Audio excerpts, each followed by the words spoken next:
Just one more week until the start of the NFL Draft, and today, join Schopp and the Bulldog for the annual pre-draft special from 4 p.m. to 6:30 p.m., streaming live on YouTube. Get the latest on who is being mocked where, hear from the insiders, and guest appearances from Jeremy White, Joe DiBiase, Nate Geary, and Sal Capaccio. It is presented by Upstate Honda Dealers for great deals on the entire Honda lineup, including the all-new Honda Passport. Visit your Upstate Honda dealer today. We also have more draft profiles up at our website, WGR550.com, thanks to Howard Simon and Joe Marino. And the latest player up, Georgia defensive lineman Mykel Williams.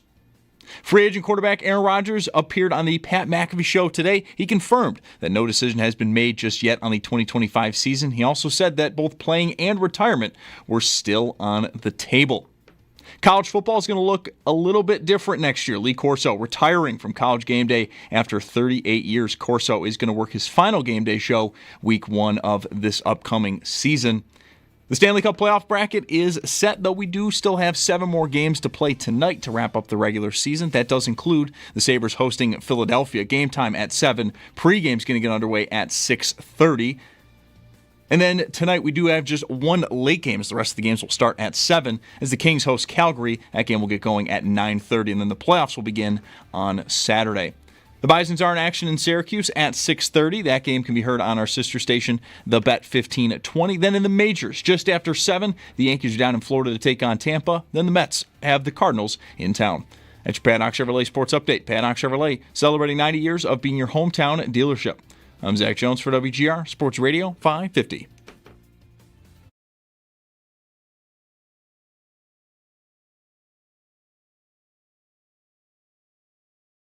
It's Mike Schopp. Hey, put a little. I never get this line out the first time. It's not even good. Hey, put a little bit more in there, cowboy. And the Bulldog. What's your degree in? Kicking ass and taking names. On WGR Sports Radio 550. You were 15 seconds away from me locking that door. I was going to lock the door. I was talking. Thank you, Tim. I was talking to the bosses. So if you want an excuse, I mean. No, I was ready. I was really going on. I was the chairs, the Q-tips. I was going on. Like, where is he? It's got to be the chairs or the Q-tips. I was sitting in the boss's office, and about 30 seconds ago, I said, "What time is it?" And he said 3:00. I said, "Seriously?" He said, "Yep." I'm like, "Okay." And I ran. Who asks anymore what time is it? Well, I left my phone behind. I wasn't going on what I thought would be a lengthy field trip. So we don't have clocks. We're like a casino down there. Right. So we don't have clocks. I didn't have my phone with me, and there was not a clock in view, so I asked. You know what? Actually, I'm not sure I've ever thought about this. Like, the newsroom has a big clock. We're right sort of diagonal, 10 o'clock from where I'm sitting. Hi, Twitch, Hive. YouTube, right 9 to 10 o'clock from where I'm sitting, there's a big clock, so every time I'm walking toward the studio, I can look and see what time it is, which, sometimes that's good. Be useful. Sure. Shouldn't our newsroom, though, have, like, all the clocks with the different time zones? Oh, gosh, yes. Shouldn't every newsroom worth its salt right have the clocks with, like, L.A., Tokyo, London, Dubai? I want a Hong Kong in here. Throw a Hong Kong in there. I don't know how many clocks we could afford, but there's like a little bit of space. We have TVs over there and cubicles. And some of them actually play television, I think. Well, I mean, the one guy's always playing Minecraft. But the other ones, like there's room for 4 or 5 clocks easily. We should have that. You got to get on that. Worth its salt, whatever that means. Yeah. We should have clocks. Well, it's because the company's too busy paying for our draft special. Today is the draft special. No, it's not. It's the pre-draft special. Oh, I keep getting that wrong. Today is the pre-draft special. Try a little harder. It's like the Oscars. All your favorites are going to drop in. Did you get a hat? Yeah. Jeremy, Joe, Nate, Sal. I got a hat. Don't worry about me. The boss brought me a blue and gold hat that I liked a lot, but it was fitted. And he said, "Is that going to fit you?" It's a medium to large. I'm like, so I made a show of putting on my head and squeezing it onto my head. And he went, "Oh, okay." I'm like, Yeah, no. What is your head size? 7 3/4. So is mine. I took it off very slowly. I said, I just got to be honest, I'm never going to be able to wear this hat. And I handed it back to him. And then he came and brought me this one, which is adjustable. 25 years. Yeah. Maybe they'll know someday. We have giant heads. The same hat size. Heads, yes. Yeah. Should we not talk about the draft until 4? Is Absolutely that the point of the pre-draft special? Make them wait. Keep them hanging, buddy.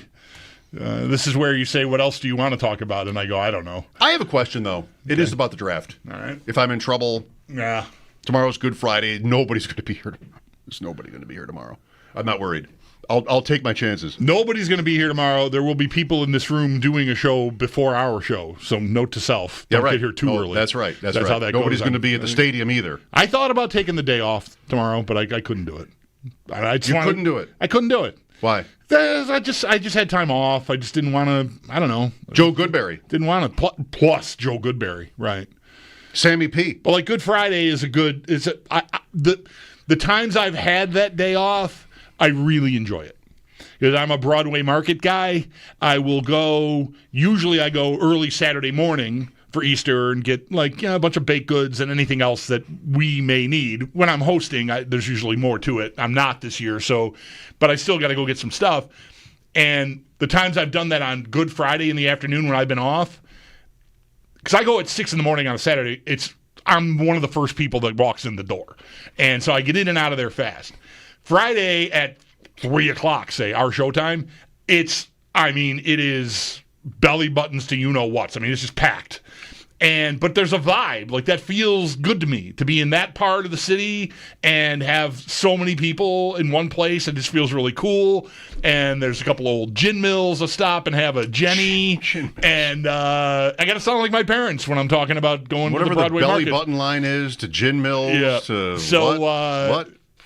I thought about doing that, but I decided instead to come here and be with you. I never feel younger than sitting in here with you right before Easter. Butter lambs, gin mills. What? Kielbasa. What is any of this? Anyway, what was your draft question? Sorry, I mean to sidetrack Jeremy us. is one of our guests today. Who? Jeremy, and he had a conversation yesterday. His show was kind of about yesterday trading up. What do you think about that? In general or specific to this year? Would this be... I am not for trading up like ever. As a rule, as a philosophy. I don't want to... I think suckers trade up. You traded up for Elam, all right? I think suckers... You traded up for Allen, I should say. Right. I think suckers trade up. The Saints trade up every year. How's that going? In the NFC South, they can't win a game. Suckers trade up. Not to Josh Allen slant the question. No, I fine, sucker. I'm the one. If I had action in the NHL last night. It was a 5-leg parlay, and I lost the last leg. That's me. That's my. I'm a sucker. That's not the same thing. Well, sure, but it's a bet that doesn't have great odds, and that's a part of the problem I think with trading up, because if you stay where you are or even move back, you're getting more shots at it. That whole theory. I've never been as against it as you, but I'm not as against the whole sitting down trying to get to know guys, which I think some people like yourself think can, and I recognize that it can mislead you, but I still would want to do that. I would want to trust that I am going to get a read on whether I trust you or not. Do you know that there are at least 2 NFL teams that don't do any visits? Yes. The Rams and the Jaguars. Yeah. The Rams for years. The Jaguars' new guy is from the Rams. He's like, yeah, we're not going to talk to anybody. Nobody's coming in. No visits. None of this. None of this nonsense. All it does is distract you. Yep. So no, I always knew that, because when my kid was eligible for the NHL draft and only like one NHL team had ever talked to him, I always just kind of thought, well, maybe somebody just pick him. Yeah, no, that's a good thing. Maybe somebody just pick him. Maybe they watched him. Yeah, I know people have been watching him. Maybe somebody just pick him. Who was the team? I don't want to say. Okay. So anyway, Toronto. Trading up. The Bills have done a lot of it. I want to say about this year that it sounds like this draft is different, and we've said this a lot. We've heard it a lot. Once you get to a certain point, not far into the draft, everybody's kind of the same for a long time. maybe picks 10 to 50 are all kind of worth the same. Yep. The quarterbacks aren't good. The running backs are, which is the same thing, because you don't want to draft the running back so early. So that's, complicated. The wide receivers are maybe not so much. Lots of linemen and corners and stuff. Oh my. So is that a condition where trading up might be better because it might be cheaper? Well, what kind of trading up are we talking about? I'm asking, how high would you want to go? I think one point that's worth making here is Brian Thomas from last year, and I was fully against the idea of trading up for Brian Thomas. One, never do it. Two, especially not for a quarterback. In parentheses, unless a quarterback. One, never do it. Two, but all these other receivers. And I think that still holds. I mean, Thomas was amazing, but McConkey was close to that. And then, Coleman, Worthy, Pearsall, Leggett, etc. Right, and it's convenient to look back now that Thomas turned out to be the best of the litter, really. Like, maybe, Malik Neighbors exists, so I'll slow down He had a better rookie year than Marvin Harrison Jr. But as far as anyone the Bills had to look at, right, like they had there was no way they were going from, where were they last year, 28? There was no way, 28. There's no way they were going from there to the Odunze zone, right? I liked thinking about it, but Neighbors, no, it just wasn't going to happen. Thomas was a little more possible because you expected that to be in the teens, and that's where it ended up being, right? What was he? 23 even, okay. With their own pick. So eventually. But, you didn't know that he was going to be the best one, so I don't know that I was eager to do it last year. I despite the plateau in this draft, I've never been as against it as you are. What can I get for a 4th round pick? That's like the Kincaid price, right? Or the Elam price. I move up a couple spots and it's going to cost me one of my 4s. I think that was exactly the cost for both of those. Okay. Then 2 spots up for a 4th. I don't mind that, because as much as I'm going to sit out here and look at all these guys as being relatively the same, I feel like the people that do the work are going to have they're going to eliminate certain guys, they're going to favor certain guys, and that's not necessarily going to match up with whatever. And I think this year is harder than ever to have any kind of consensus, if there ever really even is one. So if Brandon Beane, there's a guy that they feel like is just that much better, I'm all right spending a 4th round pick to move from 30 to 27 or something, if that's feasible. That's not going to. I'm not going to be throwing a fit about You would trade a 4th to do that? Yeah, that's what you have. Yeah. If that can facilitate that, which it's I think so bad. The other examples, point out that it is, then I would consider doing that. You would do it, even. Yeah. With respect to everybody who, quote, does the work, when do we sort of acknowledge that isn't really that meaningful? It's your team, you're putting your name on it, this is the guy I like, etc. That's what it is. That's what the Bills have done lots of times. I don't know how often Kincaid was also a trade up. All right. You couldn't have just even if that was going to happen, let Dallas pick Kincaid and then pick Laporta. Or Michael Mayer. Don't we know yet at pick 30 that I think the best argument for trading up this year is a point you've made and that Sal has made, which is that you already have 10 draft picks and they're not all going to make the team. Right. But I already know that. There's no way all 10 rookies make the team. That's a given. So what I want to do is have the most shots at guys that can. And if that's 15 picks and that's 15 picks, that may not be, economical, but I don't need to get under 10. I think, though, the way the Bills could justify it is 3/5, right? 2/4, one high, one low. You spend one on the proverbial get your guy move. Like that's what's happened. That's what Elam was. That's what Kincaid was.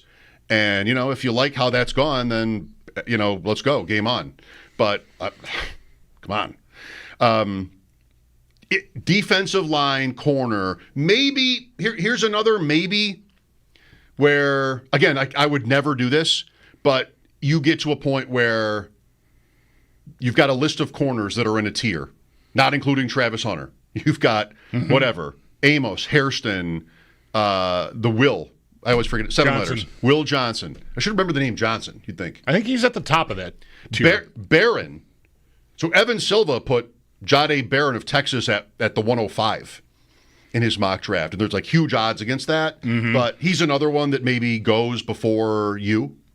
So you've got a list, and you really think that there's a drop-off after that, and you need that position. So, all right. That's where you go. But this is the thinking that got them in trouble with Elam. That's right. The Chiefs took McDuffie, and I better do this now. Dalton Kincaid, for me, is in a tier of his own, even though he never worked out. He had one good college game. He's in a tier of his own over Laporta and Mayer. I got to get Dalton Kincaid. I got to trade up and do that. This is what gets you into trouble. And it's drafting for need, right? What do the Ravens always do? Never this. The Bills traded with the Ravens in one of those two. Maybe that was Kincaid? When the Ravens picked. I don't remember. The Ravens traded down with Buffalo and drafted. That's the Elam pick. You're the one that hates this so much. I expect you to have this stuff memorized. Linderbaum. They drafted their starting center with the pick, traded down from Buffalo. Like, they'll just take whoever the best guy is. Teams always, you had this yesterday. Teams always say they do that. Right. They don't. No. The Bills have a need at corner. They'll draft a corner because they have to. Maybe they don't have to. We'll see. It's a week away. Right. But I kind of think that that's likely to happen. Yeah. Defensive tackle is close to that. Well, all of this, I mean, maybe it's been a while since we've taken this conversation out for a spin, but I have never liked the notion of just subscribing to whatever version of groupthink the consensus is. Like, and a part of that is selfish. I mean, I have this job, and if the Bills draft out of a book, if all the teams draft out of a book, then what am I doing with the people who are making the choices? There's nothing interesting about that. It's like baseball when it's not mechanical anymore. It's all math, right? I'm taking away this, I'm taking away that, and it's kind of boring. We got to change that back. Like, it's some version of that. I mean, I'm exaggerating probably just to make the point. I like the people putting their names on it, and I like them sticking out. I want to do this because I want to have a way to talk about you and ultimately judge you. Fairly or unfairly, I want to have an opinion about the choices that you have made. And if you don't ever do anything interesting, then I don't know, I'm bored. And furthermore, if I were the person in charge, I would be so arrogant to think I'm going to know the difference. That I have this job, I'm going to sit with you, and I'm going to decide, Luther Burden, whether I trust you or not. And okay. And I might be wrong, but I'm going to do it. I love both of these takes, but you really want to support that? Yeah. You really want to support the Bills should trade up because the GM is arrogant about his confidence in players being good. Like, that's right. The Ravens are boring because they draft Kyle Hamilton.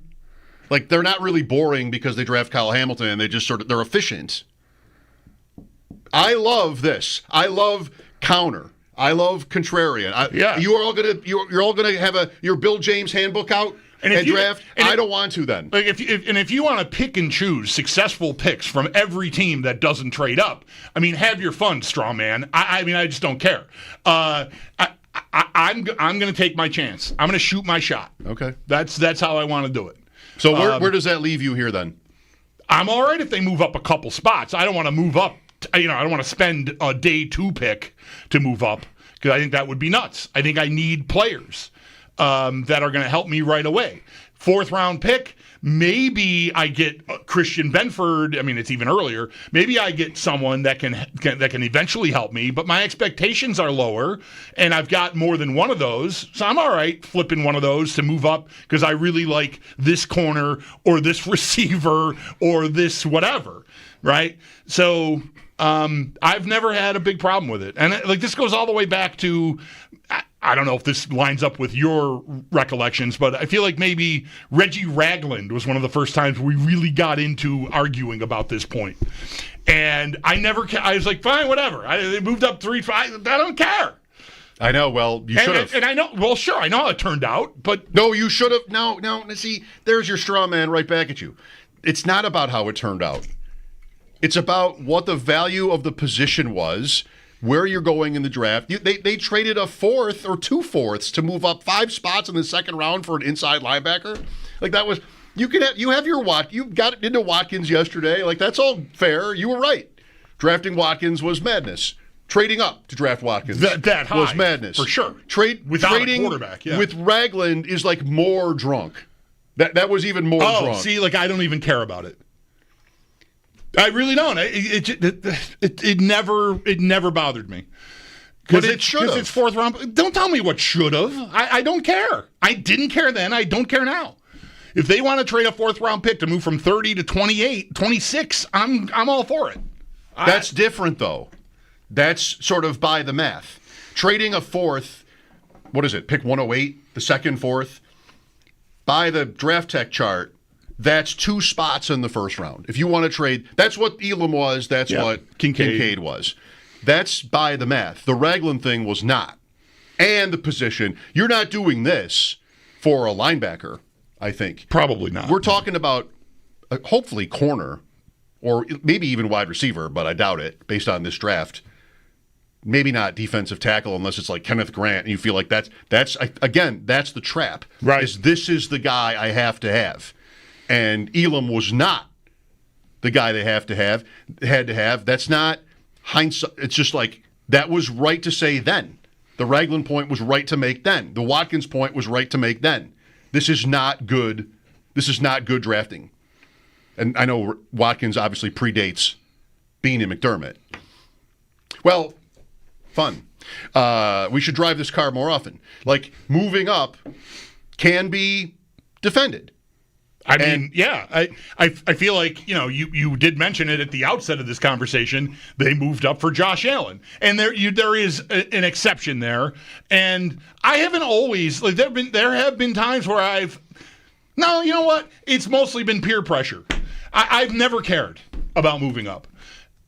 Really. And I within reason. Like, I don't want to. I mean, I don't know what is going on in the world, but I heard Chris and Maddie, who's sitting in for Chris Brown today, addressing that they had taken calls about moving up to get Abdul Carter or something in this draft. And I'm like, what? I don't know. Like, no, that's insanity. Like, you don't have.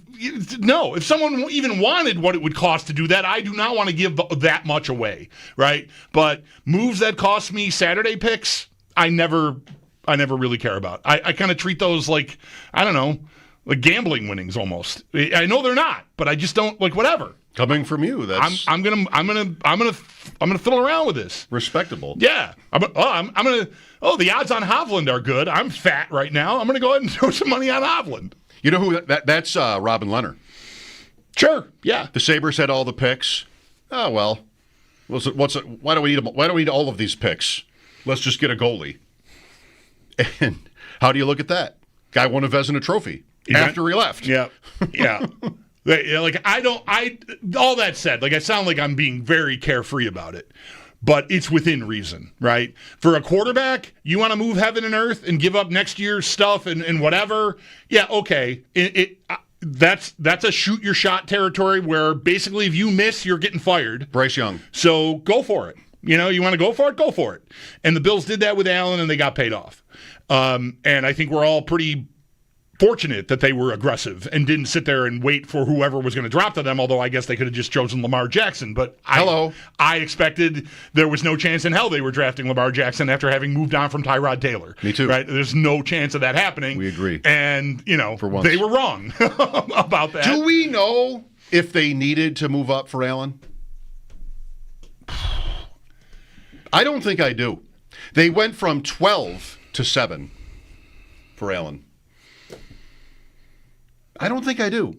I mean, you never know who else could have moved up. Right, I don't know. The Chiefs and Mahomes was from 27 to 10. Where did Arizona 10. Right. Rosen? So, yeah, do they take Allen instead of Rosen? Maybe.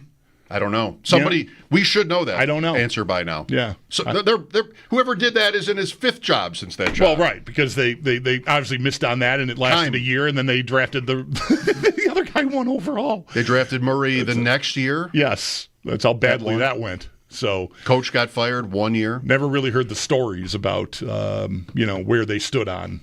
I don't think I know. I never thought about it. Yeah, because we all just took it as like a given that it's not a given, but it's okay. You do. This is what you do. The Bills had also gone so long without making like a power move at quarterback. Then Mahomes happened the year before. Like, now you got to do it. They planned to do it. They did it. It was like just sort of it built up to that. I'm not criticizing them for doing it mostly, but I don't know. It's usually bad strategy. Except when it works. Except when it works, like so many things in life. Right. Like gambling on hat tricks. Right. Dare I say it in front of you. I know. It pays pretty good. I would never dispute it. It pays pretty good when you're right. The hits are legendary. You're going to live forever with the hits. That's right. The misses, like, whatever. Don't look over there. No, Nothing to see never over mind there. that. Don't look at the column that's what you've thrown in there. Don't do that. No, never. Look away. 803-0550, Talking Draft. We'll be doing it all day. Mike Schopp and the Bulldog here. Jeremy, Joe. This is not the order. Jeremy, Joe, Sal, and Nate joining us between 4 and 6:30, one at a time. Thanks for listening. Talking Draft. Mike Schopp and the Bulldog, WGR. Never miss a second of one.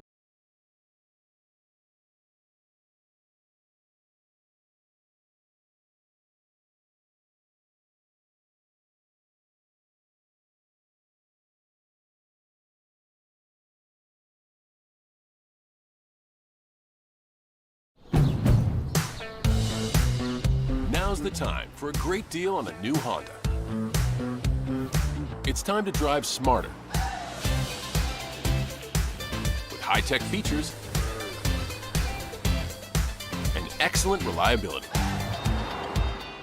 from the Kelley Blue Book Best Value brand. Right now, you can get a $259 per month lease on a 2025 HR-V all-wheel drive LX.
Now's the time for a great deal on a new Honda. It's time to take an adventure with rugged capability and commanding style. From the Kelley Blue Book Best Value brand. Right now, you can get a $319 per month lease on a 2025 CR-V all-wheel drive LX.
it's not new, right? Like, they've tried to keep a deep rotation of pass rushers. They've always invested in the position, at least in my opinion, since McDermott and Dean have been there. But certainly, I think they're going to keep refilling the cupboard, if you will. It'll be D lineman at 30, whether that's edge or D tackle. I think you could make the argument for either or. And then I expect to see an early emphasis on the defensive backfield as well. A guest of ours from earlier this week, Justin Mello from the Draft Network. Week away and change from the first round of the NFL Draft next Thursday night.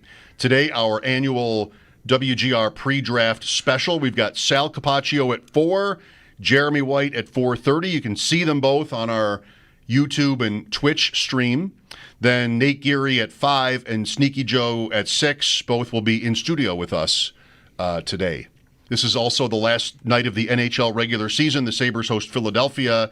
We'll have a shortened pregame show. Brian Koziol will take it at 6:30 after our draft stuff is over. There's not one meaningful game in the league. No. Last night of the season, everything's all set. Matchups are set. The schedule is out. And, it's all done. The Sabres-Flyers game is maybe the most meaningful game of the night. Draft pick status. There's a 1% swing on the line for lottery odds. That's huge. Do you know who the Cup favorite is? Sorry, if the Sabres end up behind the Flyers, they can just trade up ahead of them. Yeah. Sure. Shit I did there. Ah! Yes. Get it!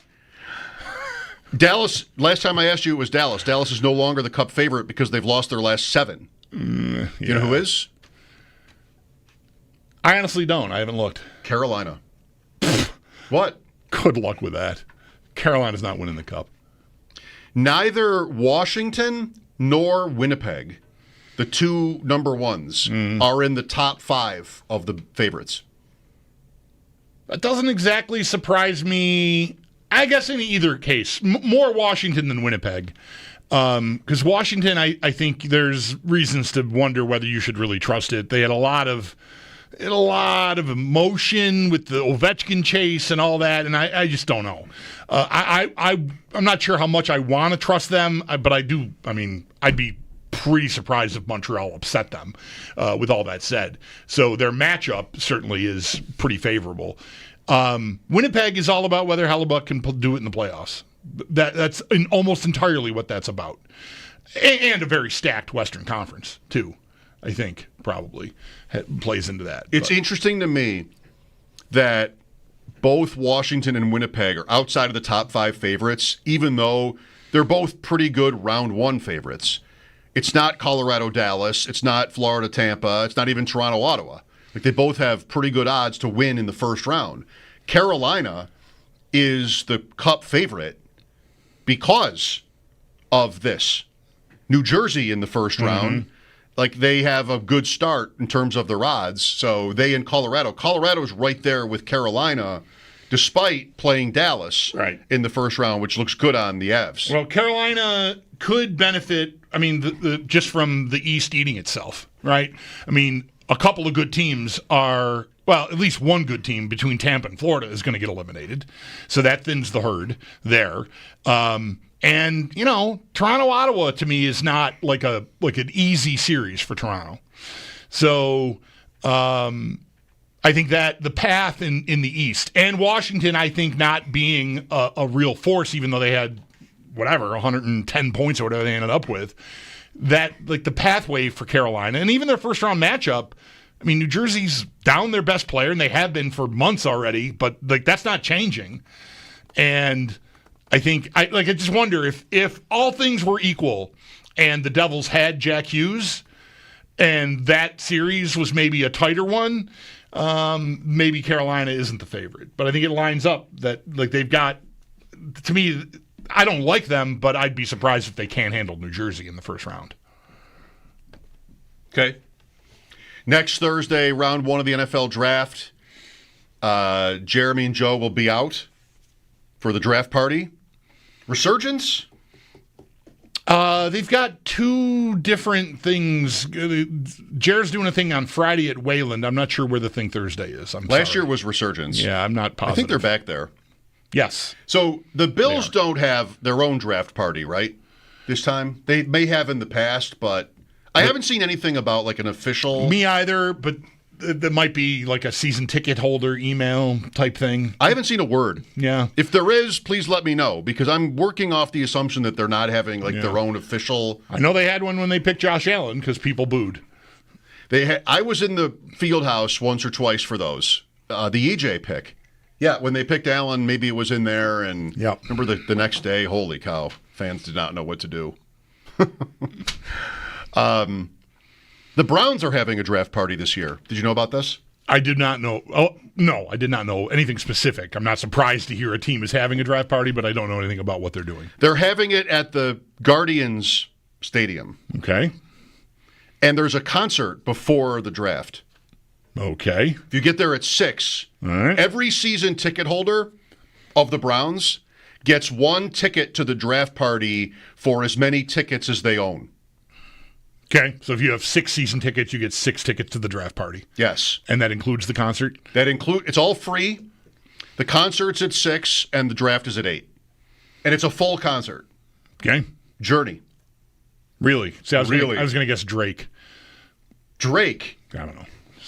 You're not impressed? I know you don't like Journey, like I do, but it's not pretty good? Like, the Browns are giving their fans a draft party with a Journey concert included. That's not pretty good? Yeah, it's fine. I'm not saying the Bills should. The Bills picked 30th. It's fine. The Browns picked 2nd. Oh, boy, the Bills picked 30th. Yeah, they need like a Bruce Springsteen and the E Street Band 3.5-hour show if they were going to have a concert. Starting at 8. Starting at 8, right. That would run you right up to around when pick 30 is going to be. So, yeah, that's right. Yeah, that would be a tough one there. It's pretty good, though. Yeah, it's fine. Your Journey bias, it's just a problem here. Because you're against the band. I mean, a band you like that's sort of equivalent in terms of fame and interest, that would be pretty good if they came to Cleveland on the ballpark, on the field, and had a concert before the draft. You'd go to that. Mike, it's just that you don't. We've never really talked about this. I've never really wanted to admit it. I love Steve Perry so much, and I just can't really stomach Journey without him singing. Okay. So it's just not, to me, it's not Journey. I wanted a little bit of a better reaction from you, even though I knew you didn't really care for Journey. Just thinking that's a pretty good job by the Browns. I'm using fine, I think, in its almost exact correct context here. Fine. No, it's fine. No, you're not. It's fine. You're making it sound like it's just nothing. No. It's replaceable. Journey is replacement level. If they had anybody else, that'd be the same thing. That's kind of the Cook point. That when I use fine for Cook, that's my take. That is how I feel about it. You could plug in any number of washed up has-beens 70s/80s rockers into that spot, and I'd be the same. Yeah, fine. Yeah, that's what I'm accusing you of. That's the point. Yeah, fine. But objectively, on a level of just here's a prominent act before the NFL draft. Outdoor concert for free. Okay. I've gotten as far as I'm going to get here. Prominent? Popular. They're not prominent? They're popular. What's the difference? Prominent means important, like they're still actively making music that people care about and not just being a live human jukebox for songs that are 50 years old. That's what prominent means? That's how I feel like prominent. Like they're important in the music scene. Journey is not important in the music scene. They're good. They're fine. People like them. I've softened on you don't have to like what I like. I'm not gonna like what you like. I'm not gonna judge you harshly. You like Journey? That's good. I don't think they're prominent. Yet, if you were a Cleveland Browns fan and a season ticket holder, and the Browns announce we're having a draft party at the baseball stadium. They have the 2nd pick. There's a lot that can happen here. Mm-hmm. Travis Hunter is a very exciting player. They're almost definitely going to draft Travis Hunter. That's a great night. You're used to losing. Sure. Your best nights are in the offseason. Here's a draft party at the ballpark. And by the way, we're giving you Journey full concert before it starts. I'd be pretty happy. That's me liking Journey. But even if it was a band I didn't care about, but you told me, no, they're prominent, they're important, they're actually good, there's no joke to be made here. But you're like, wow, if the Bills did that, I have to tell you that's pretty good. Like maybe next year. Oh, can we do this next year? Here, not Journey. Although we did talk the one day about what would be the right event to open the stadium, right. And Journey was like sort of a good little middle ground for big enough, but also, not too big.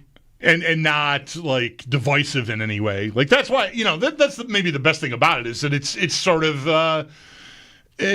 vanilla and not like the best vanilla, more like vanilla bean. It's just sort of like, okay, here you go. No one's gonna be mad about this. That's fine. It's fine. Me, if I was a Browns fan, I'd know I can miss the initial wave of traffic and show up at 7:30, and I'm all set. Just no respect for the Browns doing a cool thing, whether it's Journey or someone else. Just like here's a draft party. Here's a free, huge band before the draft, just for free. Here you go, fans. I'm impressed. I mean, you're not. I'm impressed. We've got Sal coming up at 4, our annual NFL pre-draft party. Or not party. I'm stuck on the party. Special. It's not a party at all, is it? Even with Sal involved, it's really still not quite to the level of the party. I'll tell you what, the kind of mood I'm in, apparently I'm argumentative. There's no question about that. Today, I'm going to strive to elevate this thing to party level. That's what I'm hoping to Is that what you want when you go to a party? Is someone to argue with you? That's what you want? Well, I'm thinking about going to this party later. Hopefully there'll be someone there that'll just punch me in the face. Let me go find some gin. That'd be great. Is there a gin cupboard out there? If there is, let me know. Sal at 4, Mike Schopp and the Bulldog, WGR.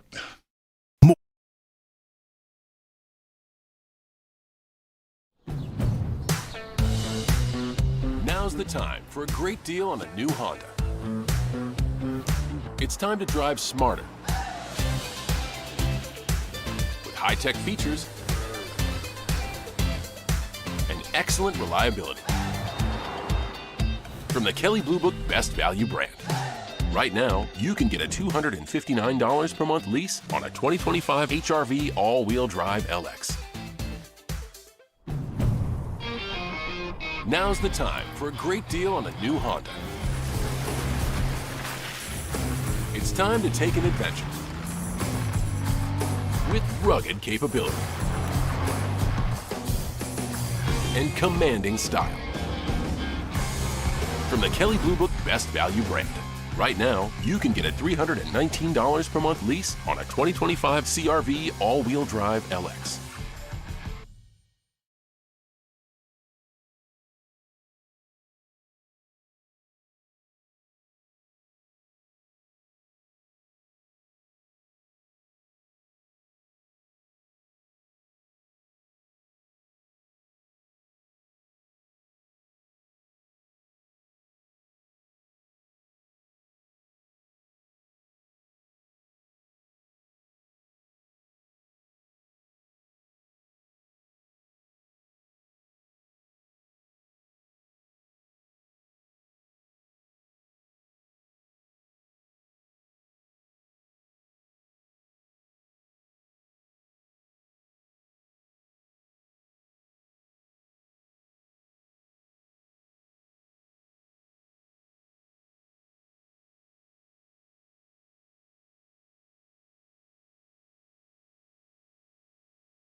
$5 right now, 716-221-4WGR. That's 4947.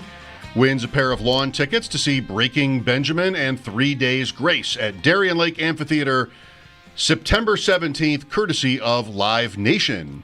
Tickets are on sale now at livenation.com. What was that sandwich you brought in? That was chicken salad. Homemade? Yes. Bread? I know, yes or no, yes. What kind of bread? Trying to think of what it's exactly called. Peasant. It's like a lighter. It's like an Italian bread kind of, but a little sturdier than Italian bread, I guess I would say. Like the loaves you get from the bakery at the grocery store. It's DiCamillo? Yeah, but it's it's heartier than that. Like it's so. Okay.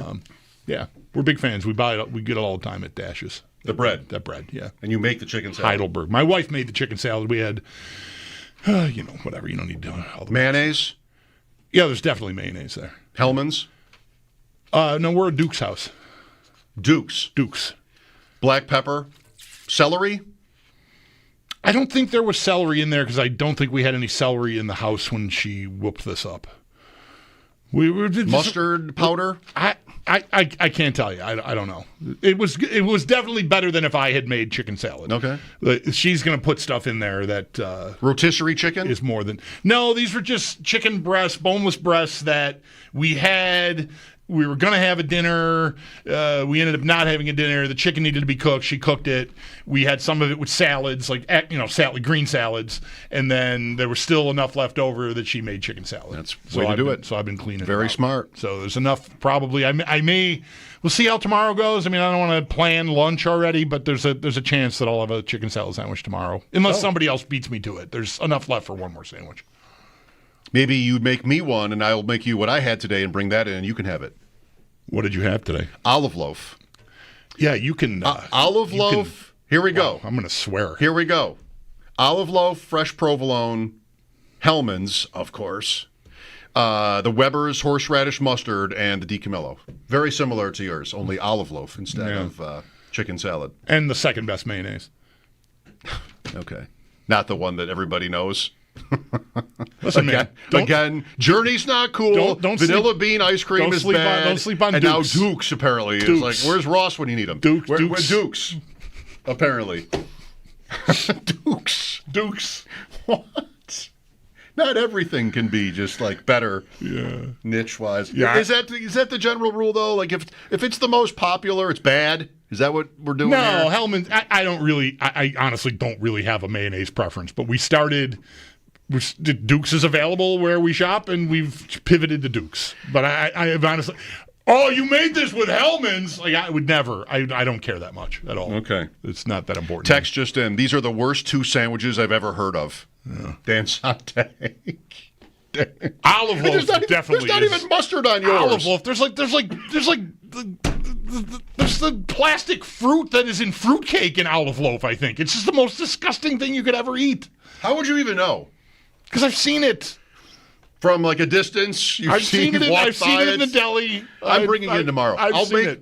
I got a picture of today's. I'm not wasting a delicious chicken salad sandwich made by my wife on you in exchange for a sandwich that I just absolutely will not enjoy eating. This is no chance. I don't know. Last night, I'm not really this has come up before. I know our friend who keeps track of our football picks has a picture of olive loaf in his icon because of something I said once. I'm not like a junkie for it or anything, but I do have these moments where, yes, last night I had one. Like, I want that. And today I went and got it. Boom. Good for you. Thank you. Yes. I also like some disgusting things. Just olive loaf is not one of them. Bologna. Who thought of it? Bologna with olives in it. That's kind of amazing, an amazing idea to ever come to fruition. Somebody's idea was, let's take bologna and stuff it with olives, with green olives. I don't know, it works. I'm here to say it works. Oh, it works. If I'm looking to clean myself out, it works. That's it for me. No, but Dog liked it. Like I would cop. That's the true test. Wait, who liked it? Margot. Oh well, I gave her a small piece. Sure, yeah. Like I think liverwurst is pretty disgusting. but I love it. But I eat it, especially with onions, and I just feel like I'm gross. I think I smell like this sandwich now, and I enjoyed eating it very much. But now I feel a little gross. Well, tune in tomorrow. Find out what happens then. Please always tune in for a tomorrow. sandwich report. How do you like Sontag? Never quits. No, that's right. You ever hear from him? Kids get born, marriages, deaths, buy a house, big events, job changes. No, never. No. Calls you. He calls you when you mention a food. This is one of our first producers ever, by the way. A brilliant, hilarious guy. That's when you hear from him, is when you mention a food item on the show. Well, you did say the word mustard in describing your sandwich, and that's probably what set him off. But he included yours. I know, but I bet he wouldn't have texted you if you wouldn't have said mustard. I think mustard is like his signal. That's it. Like I gotta call him. I've got to object. Mike said mustard. I've got to call in. This man hates mustard way more than I hate Journey. Yeah, well, that's definitely right. You don't really hate Journey. I'm more like Journey neutral. You just hate their fans for liking them. You don't hate Journey. You hate their fans for liking them. You feel like they're just a bunch of rubes. I'm not sure I want my... You don't know your music. I'm not sure I want my name on that, but it might be right. Sal is back. He will start us off. Bulldog Calls It a Party, our pre-draft special, starting after the update. Mike Schopp and the Bulldog, WGR. Caller tech.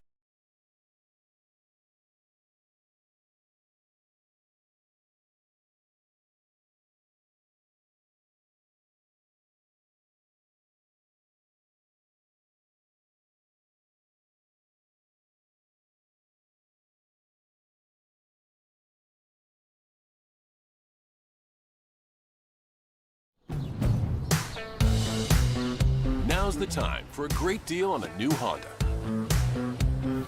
It's time to drive smarter with high-tech features and excellent reliability from the Kelley Blue Book Best Value brand. Right now, you can get a $259 per month lease on a 2025 HR-V all-wheel drive LX.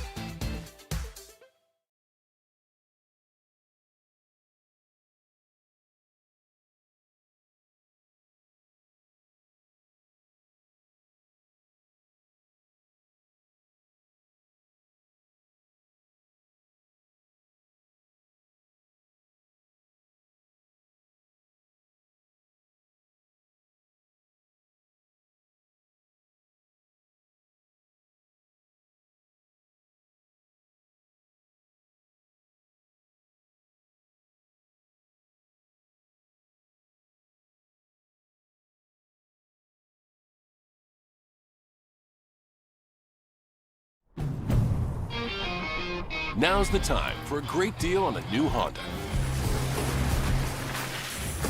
It's time to take an adventure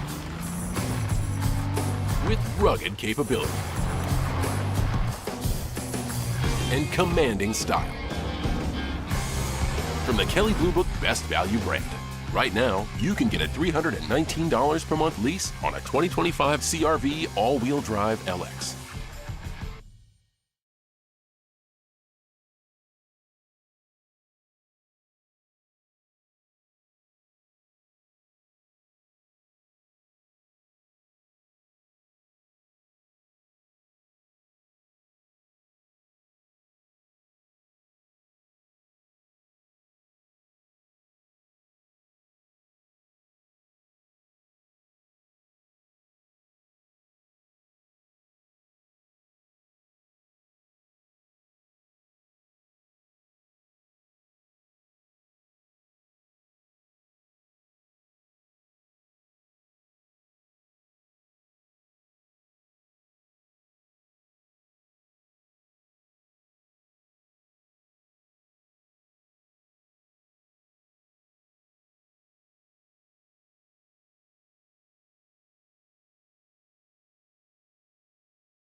Just one more week until the start of the NFL Draft, and coming up next in preparation for that, join Schopp and the Bulldog for the annual pre-draft special from 4 p.m. to 6:30 p.m. It is streaming live on YouTube. We'll get the latest on who is being mocked where, hearing from the insiders, and we'll have guest appearance from Jeremy White, Joe DiBiase, Nate Geary, and first up, Sal Capaccio. It is presented by Upstate Honda Dealers for great deals on the entire Honda lineup, including the all-new Honda Passport. Visit your Upstate Honda Dealer today. We also have more draft profiles up at our website, WGR550.com. It is thanks to Howard Simon and Joe Marino, with the latest player up being Georgia defensive lineman Michael Williams. Free agent quarterback Aaron Rodgers did appear on the Pat McAfee show today and confirmed that there is no decision that has been made yet for the 2025 season. He did say that both playing and retirement were still both on the table. And in college football, it'll look a little bit different next year. Lee Corso retiring from College Game Day after 38 years. Corso will work his final game day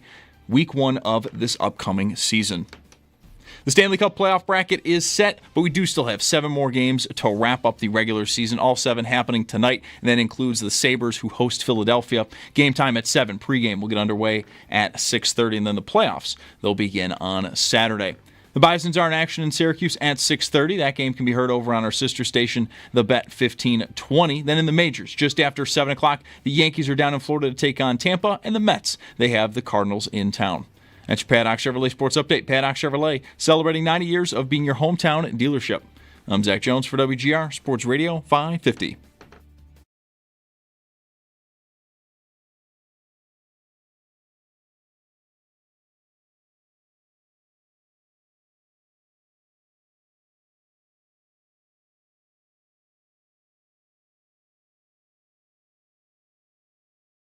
Down his pressure and slung down at the 5. The pass rush gets home. That's big Kenneth Grant.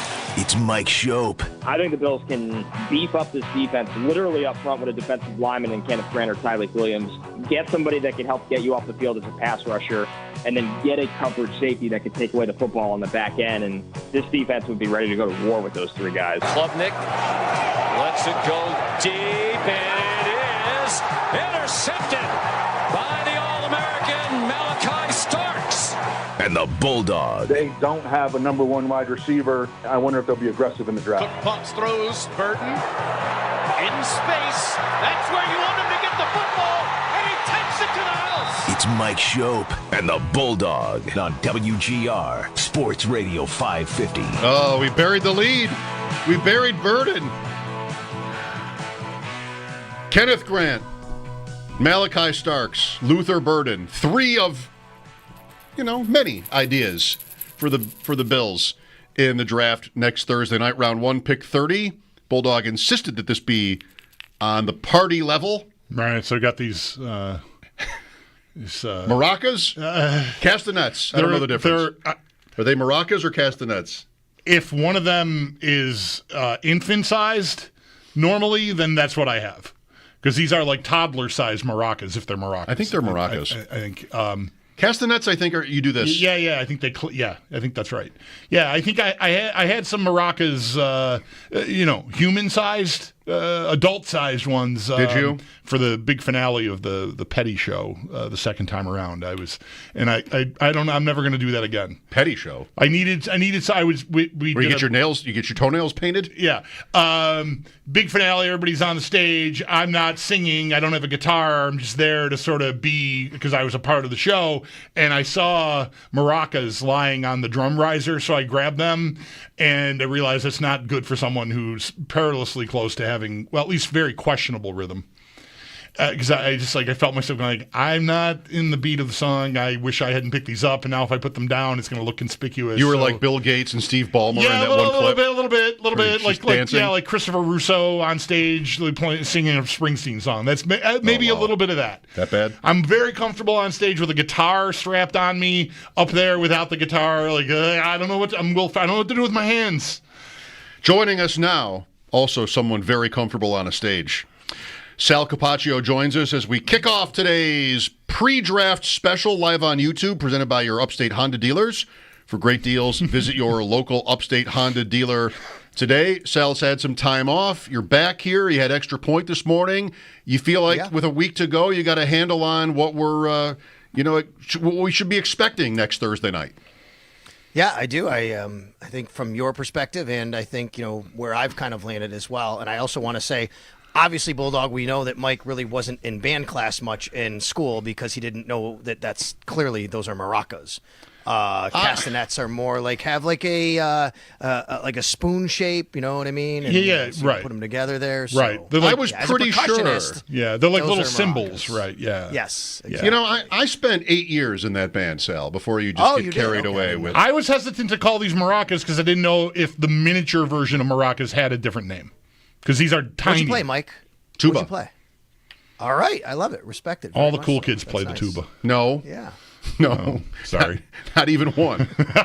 Not a single one. But I can see you guys today, and I can see a little bit of the bullpen. Had some chatting with them, but it's nice to be here to see you guys, and good to be back on with you as well. Yeah, well, welcome back. We're glad to have you back. And thank you for a day and a half worth of content before you left.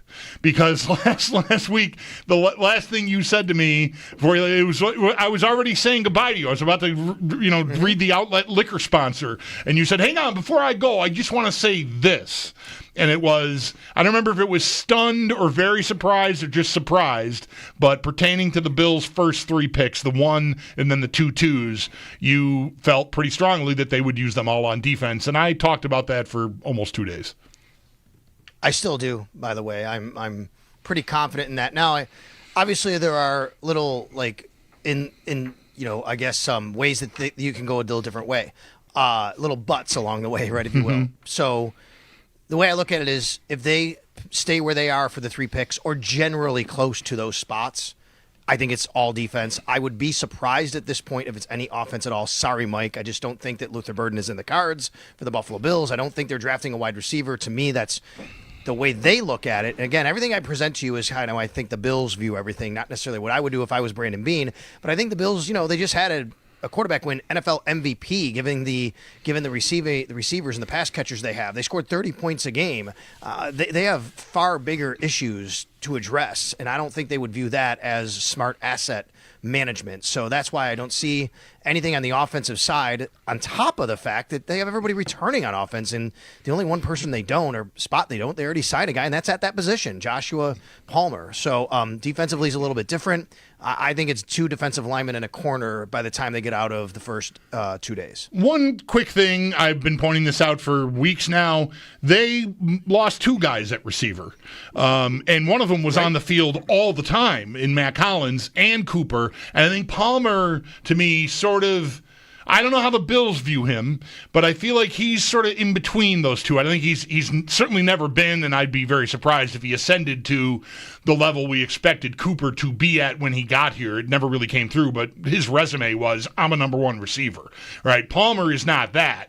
So he's a step back from that, nor is he exclusively I'm special teams guy, I'm going to be your gunner, and I'm going to do all the dirty work for you. So that's what Hollins was. So Palmer is somewhere in between those 2, but I still had 2 guys leave and only 1 come in so far. So I think that creates at least some, it depends on what level you think that need rises to, but they're down a guy from last year. Yeah, now look, obviously, position-wise, they did add Laviska Shenault, but I agree with you. You can't really count him as a wide receiver. He's really a kick returner is what he's here for, and he's going to do for them. I think you have to account for the natural progression, though, for players like Tyrell Shavers, right? Which is, could he step into another role? There's a guy that we really liked last year who's right on that cusp of making the team, and a lot of us thought he would. He didn't make it. Is he ready to step into a role that a Mac Hollins provided you last year? I think you have to account for the fact that Curtis Samuel just didn't play as much as they thought he would last year. And even Dalton Kincaid, I know different position, but as a pass catcher. So I think attrition plays some role in this, which is sometimes those things are going to happen where it's not just a 1-for-1 or a 1-for-2 or 2-for-1 or 2-for-2 swap. You also have to look at what's on your roster. Jalen Virgil played last year. He was actually signed to the active roster. He was a guy that they used on special teams as a gunner. So I think they probably have in their mind that those guys can contribute and fill in some of those little gaps along the way that a guy like Mac Hollins, as much as I will tell you the Bills, they would have liked to have Mac Hollins back. I mean, we know that. They said that. But do they have to replace him specifically with a player exactly like him? I'm not sure. I think that they have kind of a lot of different ways that they could look at that. It's always two different things with the draft. It's what you think they will do and what you think they should do. I do think there's room for the argument that, well, even with how successful they were offensively last year, that a guy who's just way on a higher level talent-wise than these guys who were on the practice squad would make sense. But they obviously do, and you're talking about instead what you think they'll do, and it does make sense. I mean, they do have holes on defense, and I think, Sal, is this not correct as well? If you needed defensive line, even edge, and corner, and you're picking 30, 56, 62, you probably like how this particular draft lays out. Yes, and I want to go back to that first discussion momentarily, because I agree, and as Bulldog's laying out correctly, they will add. I just don't think they'll do it in the first 2 days at wide receiver because of what you said, Bulldog, right? Which is you still have to add to that position. Typically, they bring like 13 wide receivers to camp. Right. I mean, you're going to be drafting more players, and I do agree the numbers add up to they're going to add. And I think they specifically add a speed guy at wide receiver, but I don't think that comes until day number 3. Look at the guys they brought in on visits. Really, guys have a common trait. A lot of six receivers, and most of them look like Saturday picks. And most of them look like speed guys, right? Guys that can have the ability to get down the field. I might have exaggerated most of them, but I think certainly a few of them look like Saturday picks. I mean, if I may interject here, though, the odds of a Saturday receiver making an impact for you are long. However, the Bills have had 2. Davis and Shakir were both that. Right. So I guess you couldn't fault them for thinking they might get value there. But most of if you look at last year, for one, most of those guys on Saturday, forget it. Like Troy Franklin took all year, he made one play. That's pretty normal. It's amazing. Yeah, I mean, you think about where we were on Troy Franklin, and I was early in the draft process, thought that was a great fit for the Bills. It just, it's not as easy to just walk in and play. And that's why I think receiver is a spot where, who's he playing over? Are you putting him over Keon Coleman? No, you're not putting him over Joshua Palmer, given the contract you gave him, and maybe not even Curtis Samuel. But that is different for the other 2 positions you asked about, Mike, which is they have a spot for a defensive tackle to play right away. Right now, on the roster are really only 3 guys that I would say are locks to be on the 53. Ed Oliver, Daquan Jones, and Dwayne Carter. Now, of course, Larry Ogunjobi, but he's not going to be on the 53. He's going to be on a suspended list once the season starts. That's your 4th. The other 2 guys are Zion Logue and Branson Dean. So, I think that's a spot where you need to bring a guy, and he's got to play for you right away. You can put him in, and on top of that, it's a draft that has those types of guys that are not only going to be available to you at 30, but even a little bit more so into the 2nd and 3rd round. That really depends. From talking to a number of experts, including Chris Trapasso, who's with us every Wednesday, Sal, as you know. They're like, what are you shopping for exactly, right? Like, Kenneth Grant has been mocked to the Bills a lot, so is Walter Nolan. To me, those are very different ideas. Grant might develop into a player eventually. I think part of the reason some people like him so much, including Chris, is that he's so young, 21, and he's definitely going to fill the big guy next to Ed Oliver role, but could develop into someone who can get to the quarterback the way Walter Nolan may right out of the wrapper. But Walter Nolan is not as stout, not as wide a body, not as much of a space eater as Grant.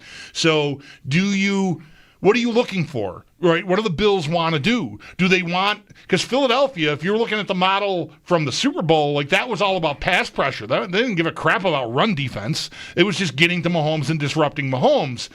You can get a big guy on Saturday to plug next to Ed Oliver to eat up blockers and keep them off your linebackers if that's what you want. But if you want more than that, you probably have to act on Thursday. Agreed. And that's why I think Thursday is a day where they're going to try to do that. Now, independent of trading, right? I think you get to 30 and you look at the board and say, could you see that moving down? Sure. There are a couple guys that I really do like for the Bills that I think that they would like, I should say. Derek Harmon fits this for me. I think Derek Harmon could be a guy that come in. He could make an impact right away. I don't think he'll be there at 30. A lot of the mocks I've seen, the simulations, I've done a few mocks with people. He's going a little bit before the Bills. Now, is that a player? We've seen the Bills do this the last few years, right? Which is get to a certain spot. You got to maybe give up, like you said, a 4th, a 5th rounder, move up a couple of spots. Maybe you do it. Kyer Elam, Dalton Kincaid. Do they like him that much to do something like that? I think Tyleik Williams checks these boxes. 6'3", 327. And the box I'm talking about is where he actually fits on the defensive line. They need a one technique, guys. Okay, so in case fans are unfamiliar, that's the guy closest to the center, like more like a nose tackle. They need a guy that's really more in the middle between. It's really plays a shade on the guard, but that allows Ed Oliver to be a little bit more disruptive from his 3 technique spot. They have Daquan Jones. I think they like Daquan Jones. I think they want an upgrade from Daquan Jones, given his age, his injury history, his contract, everything. I think that's where you want to go. So your Bulldog, you're right that depending on what guys are there, they're totally different ideas. Do you want a athletic, smaller, undersized, more 3 technique? I don't think the Bills do. How many times have they said they have to get bigger and stronger? Right. To me, that points to you need more of a 1 technique. Sal Capaccio with us, our annual pre-draft special on WGR. You can literally see Sal talking to us on YouTube and on Twitch for the next few minutes. What's position 4? So wide receiver, for as much time as we give it, the betting odds are literally 15-1 that's the first position the Bills draft. Like, it's not likely. Nobody's considering it, too seriously. What's next? I don't know, by the way. Like, what's a dark horse pick for you, and some sort of a prominent pick? Maybe first round isn't going to happen, but what's the next position on the pecking order? Good question. It's a position that I have said very steadfastly that I do not believe they are going to target early, but I absolutely think they're going to take one, and that's at safety. I think safety's a spot here. Again, let's go to the history. We've talked about this before, where the Bills, the way they operate under this regime, they don't just go get young safeties to plug right into their system and play from day one. Cole Bishop's as close as it got last year, and maybe he wins that job out of camp if he doesn't get hurt. I still have my reservations about that. I don't think he does necessarily, but look what they did. They still went with the experience of DeMar Hamlin. What are they? Oh, Cam Lewis is right there. They have guys like Dean Marlowe they've brought back in several times. Kurt Coleman back in the day with Micah Hyde and Jordan Poyer. Even Micah Hyde and Jordan Poyer were 4-year veterans when they signed with the Buffalo Bills. It's just not a position they typically like to get a young player to put in. And what does the roster already look like? It's not like you're devoid there. They just drafted a 2nd rounder in Cole Bishop last year. I think they have big plans for him. They want him to win that job, but certainly not certain. And then, of course, Taylor Rapp, who the Bills have they've said he needs to stay healthy. Sean McDermott said Taylor Rapp needs to stay healthy. But let me just direct everybody to what Sean McDermott said about Taylor Rapp back at the owners' meetings. I mean, if you listen to him, you get an idea of how much they value Taylor Rapp. He said, basically, Taylor Rapp, for what he does on the back end, he is the Terrell Bernard of the linebackers. He sets the defense on the back end. He understands everything about what they want to do. So do I think they'll draft a safety? Yes. Do I think they could use another safety? Yes. I just don't think it's going to come in the form of the pick number 30. Do you think a running back is likely at some point, and if they drafted one, would that, depending on when, I guess, be a sign for you about where they think they're at with Cook? I would draft one anyway somewhere because there's so many good ones and it shouldn't be expensive. Bulldog has said he'd only do it, right? You'd only do it if they might think they're in a bad place with Cook. What do you think? I think this is an all or nothing question.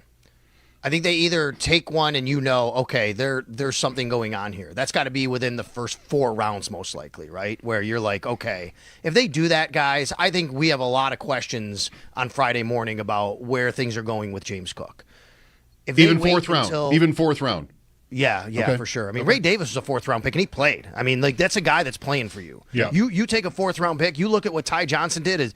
I think nobody thinks Ty Johnson's not making this team next year. I mean, where do you put the guy? He's making your team as a 4th-rounder. Is he just pushing out Ray Davis? I can't see that happening. And how many guys actually are you going to keep at that position?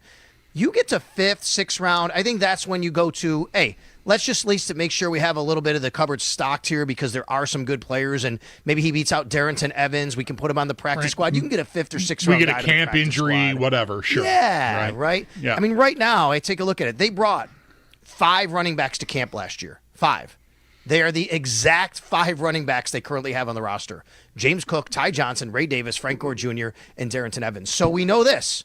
We know they are comfortable with 5, and we know they are comfortable with these specific 5. So anything you add to it, I think we can get a clue about what they think based on where they draft them. Do you have any sense at all about the Cook thing since Bean spoke at the owners' meetings, or was at the combine, wherever it was that he spoke about it. Said that we're on to the draft. Like, would you just expect Cook to just fold here and come in and play out the year? Because that's kind of what I'm expecting at this point.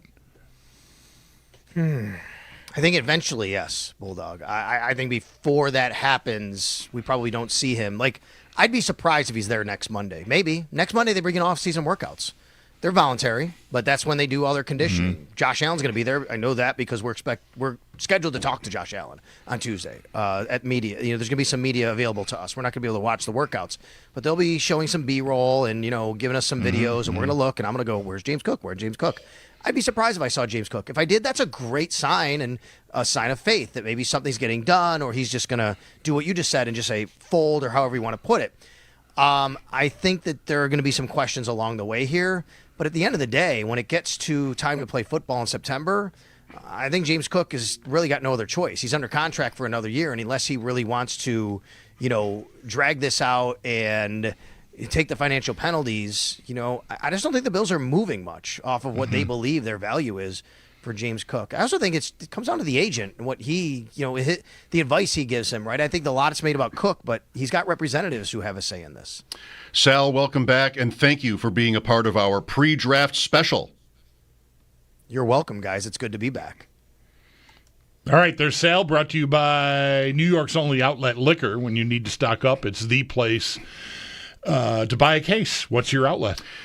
Buffalo, the Honda you want is now in stock at your local Upstate Honda dealer. Now is the perfect time to drive in the moment with our road trip ready Honda vehicles. When you're driving a Honda, you're driving the brand name Kelley Blue Book's KBB.com best value brand for 2024. So bring on the weekend getaways, bring on the far destinations, bring on the memories. Now is the time to buy a Honda for great deals. Visit your local Upstate Honda dealer today. Next up, Jeremy White. On the draft, of course, and the possibility of the Bills moving around and the merits of that idea, whichever direction. Mike Schopp and the Bulldog here. Thanks for listening. This is WGR. Never.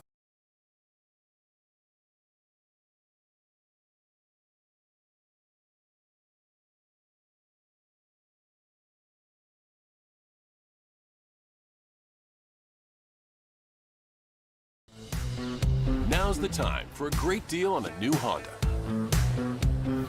It's time to drive smarter with high-tech features and excellent reliability from the Kelley Blue Book Best Value brand. Right now, you can get a $259 per month lease on a 2025 HR-V all-wheel drive LX. Now's the time for a great deal on a new Honda. It's time to take an adventure with rugged capability and commanding style. From the Kelley Blue Book Best Value brand. Right now, you can get a $319 per month lease on a 2025 CR-V all-wheel drive LX.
Our annual pre-draft special is rocking and rolling and streaming live over on YouTube until 6:30. We just heard from Sal Capaccio. Coming up next is Jeremy White. And then stay tuned, as later on in the evening, we'll also hear from Joe DiBiase and Nate Geary. And today's special is presented by Your Upstate Honda Dealers. For great deals on the entire Honda lineup, including the all-new Honda Passport, visit your Upstate Honda Dealer today. The Stanley Cup playoff bracket is set, but we do have 7 more games to wrap up the regular season. All of them are tonight, and that does include Sabres hosting Philadelphia. Game time at 7, pregame getting underway at 6:30. Then the playoffs are going to get going on Saturday. The Bisons are in action today in Syracuse at 6:30. The game can be heard over on our sister station, the Bet 15 at 20. And then in the majors, 2 games just after 7, the Yankees down in Florida take on Tampa. And then the Mets, they have the Cardinals in town also just after 7. That's your Paddock Chevrolet Sports Headlines. Paddock Chevrolet celebrating 90 years of being your hometown dealership. I'm Zach Jones for WGR Sports Radio 550.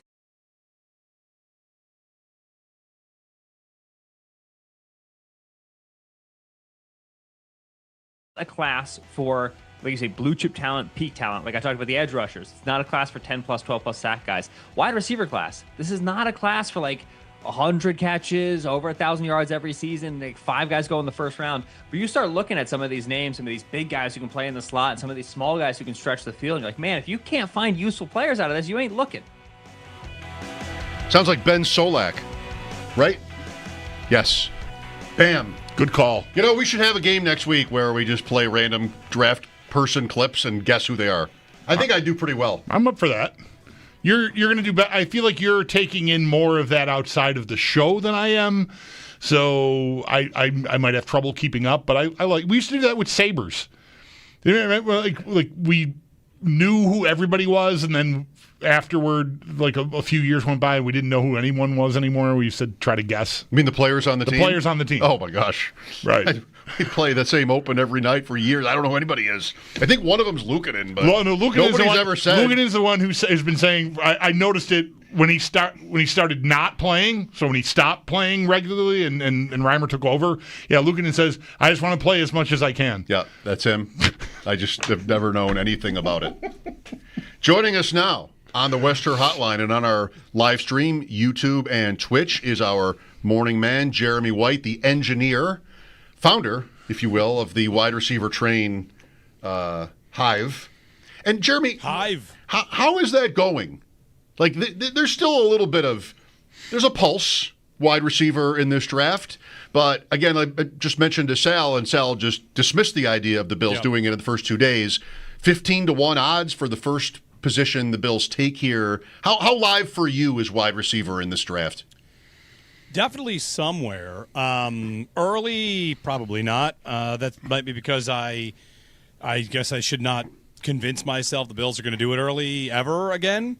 They did do it last year with their first pick, but again, they kind of just – that was when they had to. And I kind of think that every single year along the way, they've needed to, and they finally agreed to do so when it was so glaring that if they hadn't, everybody would have really freaked out. So it's kind of another year where do they have to? No, but should they probably get ahead of it ever? Yes, I think the answer to that is yes for me. So, first round, second round, fourth round, I'm sure the fifth round guy will be the fastest guy, and we'll see highlights and talk ourselves into the next Marquez Stevenson, and on we go. Ooh. Yeah, I'm enjoying sort of sticking up for it this year. I mean, recognizing I've never been, nor am I vying to be the conductor of the wide receiver train, but I definitely feel like I'm the person roaming the aisles checking tickets this year on the wide receiver train. I feel like I want to keep pointing out. I just did it again with Sal that they did have 2 guys go out and only 1 guy come in, right? Hollins and Cooper, and in comes Josh Palmer. And they did, despite all the everybody eats mantras from last year, a month and a half into the season, they pivoted to go get what looked like a number 1 receiver, and they still don't have that guy. Now, I don't think they're going to draft, no matter, they're not drafting Ted McMillan, and so they're not going to get a guy that is that, but they're still, to me, they need another guy. And it's still speed to me, which has been for 5 years. That is the thing that I think they really need most in that group. Not singularly, but they are lacking anyone that can really stress a defense down the field.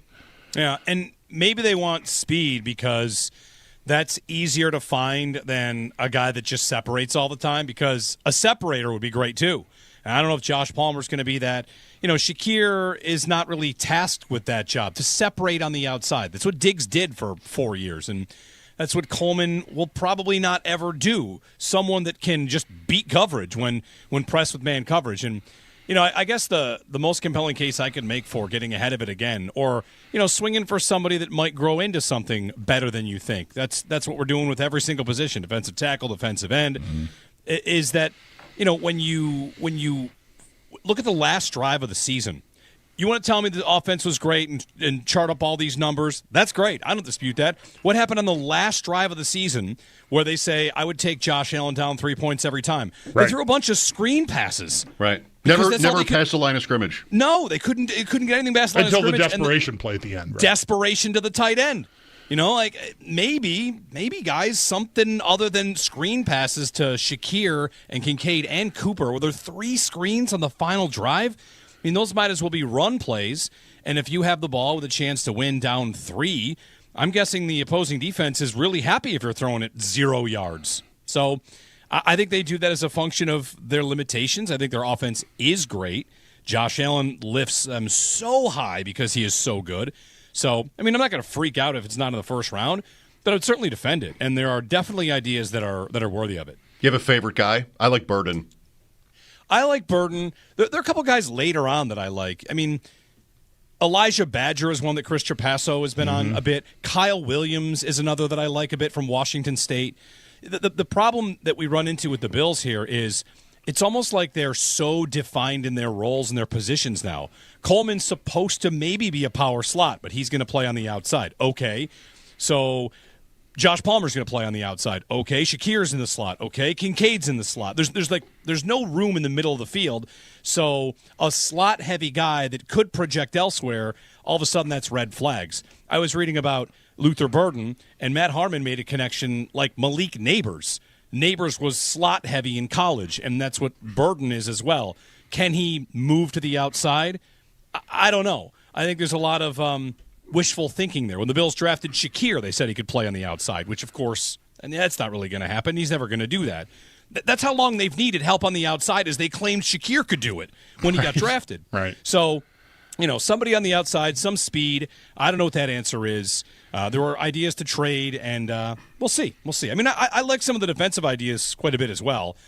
What I don't like is trading down. What I don't like is as many kicks at the can as possible. I don't like anything passive from them, because what they should be doing is pushing every way they can forward with this. And I was listening to One Bills Live today. Chris Trapasso, again, mentioning Chris, friend of the show. You guys have him on quite a bit. He mentioned, or a caller mentioned the Rams. And the Rams are famous for, trading a bunch of picks, right, not picking in the first round, and winning the Super Bowl. And he said no one's ever really done it like that. And it occurred to me, so you're telling me there was a team that didn't pick in the first round for 6 years and they won the Super Bowl, and no one else has thought maybe that's actually a good idea to do it that way. The Rams did it that way. They were fine. They were bad for 1 year when their quarterback was hurt, and they're competitive all the time. So big moves are what I like. Aiming for blue chippers is what I like. I don't want to celebrate rotational pieces, special teamers, role players. I want studs. Easily the most successful use of a first-round pick since Allen was when they traded it for Diggs here in, 2020? Jeremy White with us. Would you rule out a Bills trade down because of last year, or no? No, I think they're in a really nice spot to trade down if one of the quarterbacks is sitting there, and you've got Cleveland or the Giants that didn't nab theirs, and somebody wants to come up into the first round, and you can move back a little bit.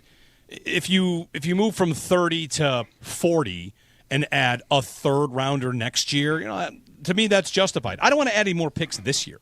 And pick sliding is another thing that they've done quite a bit of. That's what they did in the Worthy trade. They didn't really acquire more picks. They just moved a couple pieces around, so it ends up being a wash that way. So they've got enough picks. They don't have that many jobs. And a trade down, if you want to go ahead and get something for next year, like when they traded Diggs, it was a second rounder in the future. That makes sense to me to try and add a little more each and every year.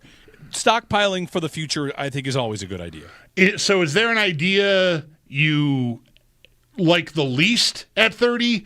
Rotational piece is something you referred to in derogatory phrasing there. So, like, if they get a defensive tackle that's going to play 40% of the snaps or something in a rotation with Daquan Jones, or even if it's 50% of the snaps, is that not good use of assets? No, there's not really much I don't like at 30. I think when people suggest tight end and running back, they're kidding. So, those would, of course, I think, be nuts. But I think, the need for a defensive tackle, the main reason to do it is because it's a position they've almost never invested in. It's Ed Oliver and Dwayne Carter, and that's it in the draft. I mean, Dwayne Carter was their first defensive tackle, interior lineman pick since Ed Oliver. So it kind of tells me, do they not value it? Is it that many years that it never fell that way? Because that's a big gap to never do anything at the position. Yeah. So to go there in the first round would be a very big kind of diversion from what they've done in the past. So, But has it cost them? No. Right? And that's the thing. Like, I don't want, if you're talking defensive tackle, I don't want to hear how good he is against the run. Tyler Dunn had a great piece today about the Manning Colts and how they ultimately broke through and won the Super Bowl. And in there he talked about Polian loading up the offense so much so for Manning that in the season they won the Super Bowl, or maybe at the end of the year before, they got run on for 300 yards, and he just didn't care. And I'd like to live in that spot too, but it's hard to convince a coach not to care about that. Baltimore came in with the most murderous run offense of all time, and the Bills did not get gashed by that, but they got gashed in the passing game against Baltimore. So if your defensive lineman you're going to take is going to be your penetrating guy that's in the passing game, then I'm all about it. But run stuffing, I'm not going to concern myself with it. The Bills have basically acted accordingly to the Polian point by their actions, and you're talking about draft capital. They won't say they don't care. Maybe after he's retired, Sean McDermott will say he didn't care. Yeah. But the way that they've emphasized pass defense, and they've been way more successful at that. We've all heard fans grouse about their failure to stop the run better forever. And I don't know, they win 70% of their games, so it doesn't seem like it's killing them. Running backs, go. You had something else in mind. I was going to say, safety would strike me as odd. It's a position it's another one. They don't draft high, and last year they finally did in Cole Bishop. And, Bishop and Coleman, to me, are in the same boat, and I wonder if the Bills view them in the same boat, which is they were drafted, and I don't know that they can be trusted right now. Bishop played a lot less. Coleman showed a lot more. But at the end of the day, they're a little bit nervous about Coleman, even if Bean says he's not concerned. He kind of expressed that he was, by the way the season ended. The way they've sounded about Coleman has increased my feeling about them needing another wide receiver. Yeah. Like if they just said all the usual stuff that weren't as pointed in their criticisms of Coleman, and Kincaid for that matter too, but Coleman specifically at receiver is the point here. I don't know that I'd be as eager to make the point I'm making about two guys out, one guy in, I need more. But they brought doubt into my mind about Coleman, because if they're publicly saying they're worried about him, privately, where might they be? I don't want to make too many assumptions, but normally teams only tell you 10% of how they really feel, and they told you a lot about Coleman. And one of the reasons I think we're still sitting here saying they need a speed receiver, every time you hear that conversation, why do they need it? Because they need the defense to have to think about something. And listen, Coleman can be a heck of a player. He's shown some pretty good ability. We'll see where it goes. One thing he did not do was get respect of defenses. He faced single coverage all the time. And eventually, if he beats that enough, he'll get more attention. But I don't think right now he strikes me as the kind of player the defensive coordinator is going to worry about. And that's why we're still sitting here talking about them needing a speed guy, someone for a defensive coordinator to worry about. Like, okay, he's on the field. Maybe that guy pulls coverage and opens things up for Shakir and Kincaid and Coleman. But, Coleman has to not only produce, but if you really want him to pop as a number one receiver and really hit whatever ceiling you might think might be there, he's got to change the way teams defend him. And so far, And guys can win like this. So far, it's just single coverage, throw a guy out there. We think we'll take our chances. Yeah. I want to circle back to what you said about safety, that would surprise you, because my first favorite idea is still an idea I like a lot. And it does sort of pertain to your comments overall about rotational players and like how excited do I want to get if they do that at 30. A guy like Nick Emenworry, you know, if a scenario presents itself where he's a guy that falls to 26, 27, I know I don't need a safety, but what I need, I think could really use some freaks, just a freakazoid on defense, and there's an opportunity to get one. I'm probably not going to get my hands on a tackle that fits that profile or an edge guy at 30 that fits that profile, but a safety, maybe I can, and that could be a guy that I might, you know, if I can find my way to deploying him correctly and his athleticism translates to him being someone I can have on the field all the time, that's a piece that I just don't think exists on this team. There's only a few of them in the league that really fit that profile. That's a piece that I would be really intrigued by. It would to me represent, again, kind of like drafting a defensive tackle high, a big change for them. Right. Emenworry has a RAS score of 10, right? Physical freak. Cole Bishop's is 9.88, if I remember correctly. So they already drafted a physically really gifted safety. But I will say, you know, if I said rotational piece in any sort of like knock it way, what they really have to do is they have to find ways to be better on the edges. And I don't mean like the defense, just the edges of what they do. Mm-hmm. As I'm pointing about how the final drive, you can't be like that on your final drive, even if your offense is amazing. And if you draft this safety and tell me they're going to cook up the best third down package the league's ever seen, well, let's go. Doesn't mean he only plays on third downs. But Michael Hoyt, to me, is an interesting idea here. They signed a guy that can do a bunch of things. And if they draft a guy like Emenworry, and all of a sudden they're in the lab, as they say, to kind of really put some stuff together, well, then that justifies it for sure if it comes to be and it's a successful formula. So it's the farthest you'll ever get me to go by being happy they could draft a couple of defensive players, because I think they need some stars on that side of the ball. But, you know, we'll see you next year right here looking for receivers in the first, I'm sure. Back-to-back draft parties for you next week. No Journey at either, but still cool. No, but at the Resurgence party, I think I can just announce this. There may or may not be an official golf polo of the wide receiver train that will be available at that party. To buy or to win? Yes, to purchase multiple versions of. Yeah, that's correct. Bulldog, will you accept that? I got to get my hands on some golf gear, Jer. I mean, have I gone too far? I mean, no. You need a shirt. I will wear the you-know-what out of that shirt. Yeah. No Journey. That's the plan. No Journey. Yeah, so Resurgence. On, Jer, that's pretty great. I need somebody on this. For the Browns to have a draft party at the ballpark with Journey doing a full concert before the draft. This sounds like an excellent opportunity to play the match game, if I may. I mean, I'm just, you know. Who's at the Bills draft party? Gene, I went with. Is it somebody worse? Is it better? I don't even know how to do it. It's way later. Pat Benatar. Hopefully you get a pick this year for this thing. Like you said, it's fun anyway. That's right. The Bills owe Resurgence a pick. We made it all the way last year, and they traded with the Chiefs, and then they traded out again. So anything short of trading with the Chiefs, I think will be all right. Yeah. Anything but that is a win. Well, you started to say it. Resurgence on Thursday with you and Joe, and then are you both at Wayland on Friday or just you? Okay. Yeah, so Resurgence is a ticketed event. You can buy tickets at their website. It's $45. All you can drink beer, well drinks. There's pizza. All you can. So someone asked me today what happens if the Bills trade up to number 9. Well, we celebrate, and then you hang out until you feel like, $45 of beers is worth it. Right. So that's Thursday. We'll be there at Resurgence on Thursday, and then out at Wayland on Friday. That's not a ticketed event. That's just, come out on a Friday night. Hang out. And we'll have a theme menu for that. So excited to do 2 parties and, get some draft picks. Jeremy, thanks. Thank you, guys. Jeremy White. Nate Geary coming up at 5. Sneaky Joe at 6. Our pre-draft special. What are we going to do at 5:30? Talk to each other? I don't know. What a concept. Sontag and his sandwich takes again, maybe. Yeah. It's presented by Your Upstate Honda Dealers. For great deals, visit your local Upstate Honda dealer today. More of Schopp and the Bulldog coming up live.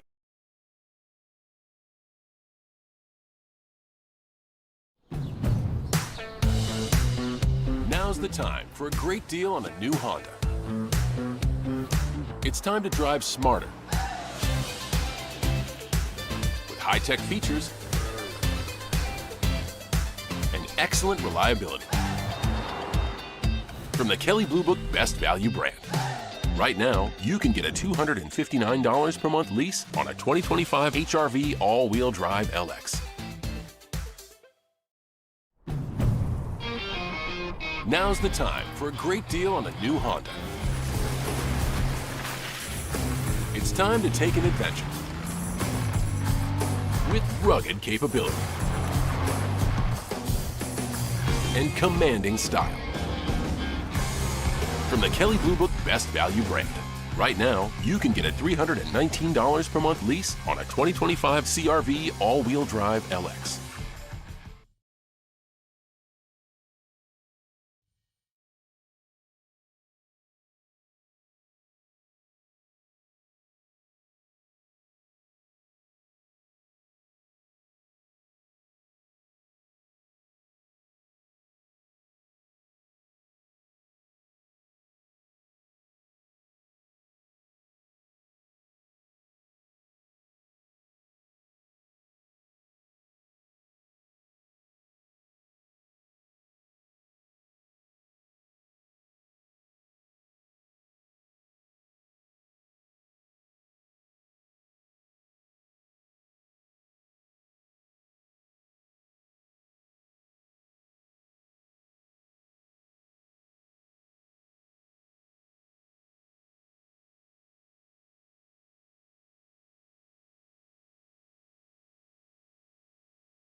Annual NFL pre-draft special on YouTube, presented by your Upstate Honda Dealers. For great deals, visit your local Upstate Honda dealer today. Mike Schopp and the Bulldog. Nate Geary joins us after the update. Sneaky Joe in a little more than an hour. Not so much, not directly on the draft, but Aaron Rodgers took another turn today talking to Pat McAfee, said he'd play for $10 million, said he's got stuff going on, said he's not sure yet. Does it not push you a little bit closer to Pittsburgh's just going to not bother? Yeah. Would your bet right now be that he doesn't play at all? Yes. Because I don't think there's another team out there.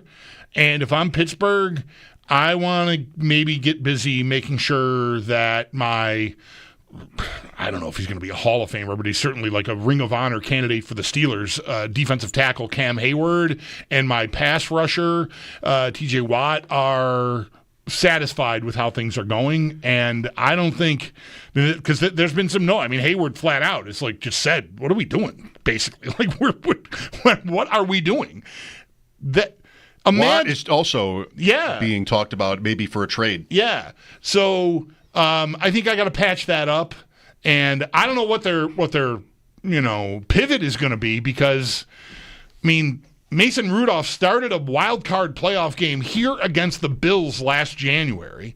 They pivoted year before, but yeah, sorry. Yeah. Okay. Yeah. You know what I mean. Sorry. Yes. So that.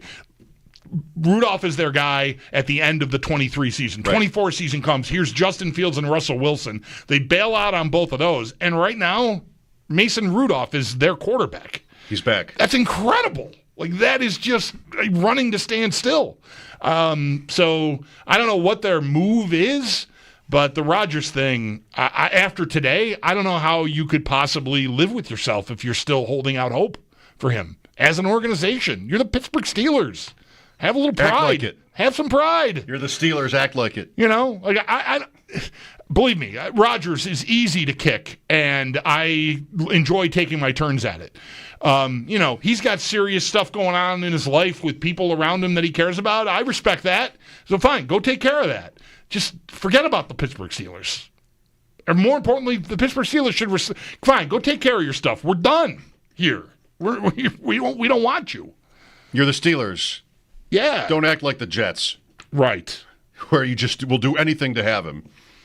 Yeah, I think I agree. Nate Geary next. We'll get back to draft talk. What will the Bills do? What should they do? What should they definitely not do? Mike Schopp and the Bulldog back after the update. This is WGR.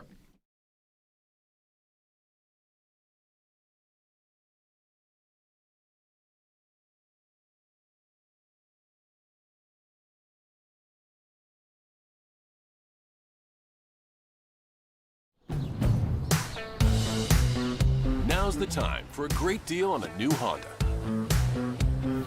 It's time to drive smarter with high-tech features and excellent reliability from the Kelley Blue Book Best Value brand. Right now, you can get a $259 per month lease on a 2025 HR-V all-wheel drive LX. Now's the time for a great deal on a new Honda. It's time to take an adventure with rugged capability and commanding style. From the Kelley Blue Book Best Value brand. Right now, you can get a $319 per month lease on a 2025 CR-V all-wheel drive LX.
Our annual pre-draft special is rocking and rolling and streaming live over on YouTube until 6:30. We've already heard from Sal Capaccio and Jeremy White, and now hour number 2 is going to get going with Nate Geary, and then stay tuned. Joe DiBiase will join the show at 6. And today's special is presented by Your Upstate Honda Dealers. For great deals on the entire Honda lineup, including the all-new Honda Passport, visit Your Upstate Honda Dealer today. The Bills did announce 2 roster moves. They released defensive tackle Branson Dean, and tight end Amari Rodgers has been waived with a non-football injury. College football will look different next year. Lee Corso retiring from College Game Day after 38 years. Corso will work his final game day show week 1 of this upcoming season. The Stanley Cup playoff bracket is set. We do, though, still have 7 more games to wrap up the regular season, and that does include the Sabres, who host Philadelphia tonight. Game time at 7. Pregame will get underway at 6:30. The playoffs then will begin on Saturday. Bisons are in action in Syracuse at 6:30. That game can be heard on our sister station, the Bet 1520. Then in the majors, just after 7, the Yankees are down in Florida to take on Tampa. And just after that, the Mets will have the Cardinals in town. That's your Paddock Chevrolet Sports Update. Paddock Chevrolet celebrating 90 years of being your hometown dealership. I'm Zach Jones for WGR Sports Radio 550.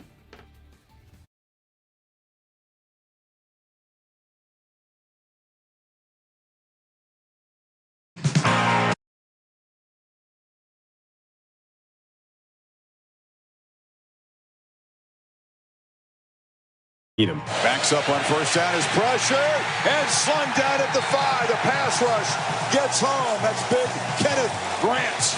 It's Mike Schopp. I think the Bills can beef up this defense literally up front with a defensive lineman in Kenneth Grant or Tyreek Williams. Get somebody that can help get you off the field as a pass rusher, and then get a coverage safety that can take away the football on the back end. And this defense would be ready to go to war with those 3 guys. Klubnik lets it go deep, and it is intercepted by the All-American Malachi Starks. And the Bulldog. They don't have a number 1 wide receiver. I wonder if they'll be aggressive in the draft. Cook pumps, throws, Burton in space. That's where you want him to get the football, and he takes it to the house. It's Mike Schopp and the Bulldog on WGR Sports Radio 550. Here we go, another hour of our annual NFL pre-draft special. You can watch us on YouTube, talk to each other. We may look like we're far apart, but I can almost touch Nate, which I've never done. There's Bulldog right there. And your mic is not on? Is that, yeah, okay, it works. I've never, has anyone ever sat here before?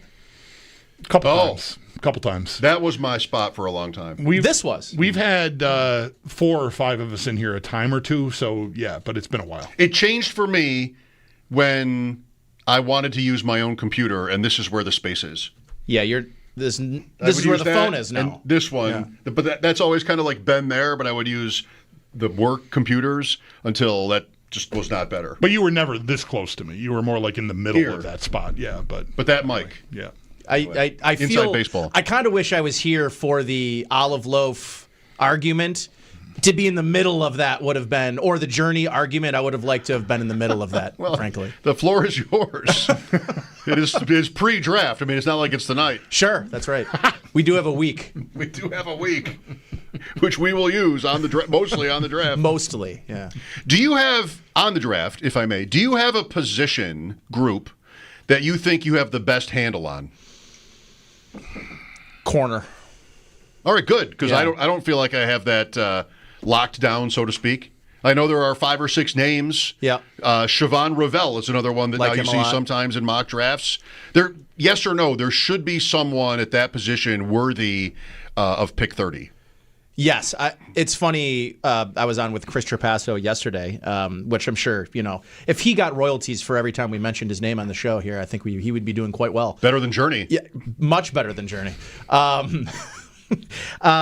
We talked about this yesterday, about how the board, will likely fall. I think I saw Ben Solak tweet about this too. He's like, this is going to be one of those drafts where the guy or gal that has the mock draft that's like 80% correct. Evan Silva's always he's a very good mock drafter.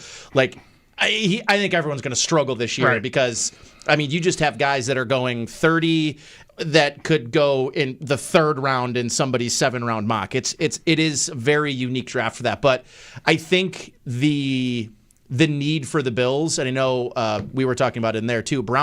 Chris Brown loves Derek Harmon from Oregon, and I like him a lot as a player. I think they need a big guy. They need a one technique, and he doesn't really strike me as a 4-3 inline one tech that's going to be a man eater. So for me, if Kenneth Grant's gone, I don't know that you want to wait until 56 or 62 to take a corner, because I don't think you're going to get.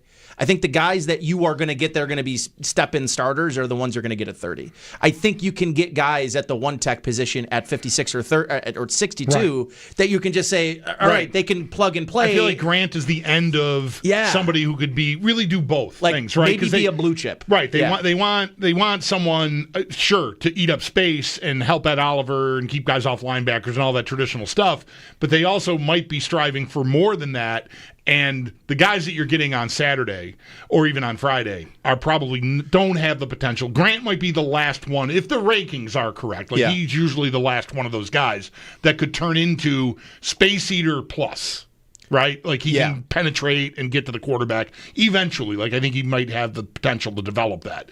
Outside of that, I'm probably waiting until Saturday to pick that guy. And I mentioned this point, and I should have taken the time between yesterday and now to look up this guy's name. But the Bills added this former Atlanta defensive coordinator. And again, his name is just escaping me.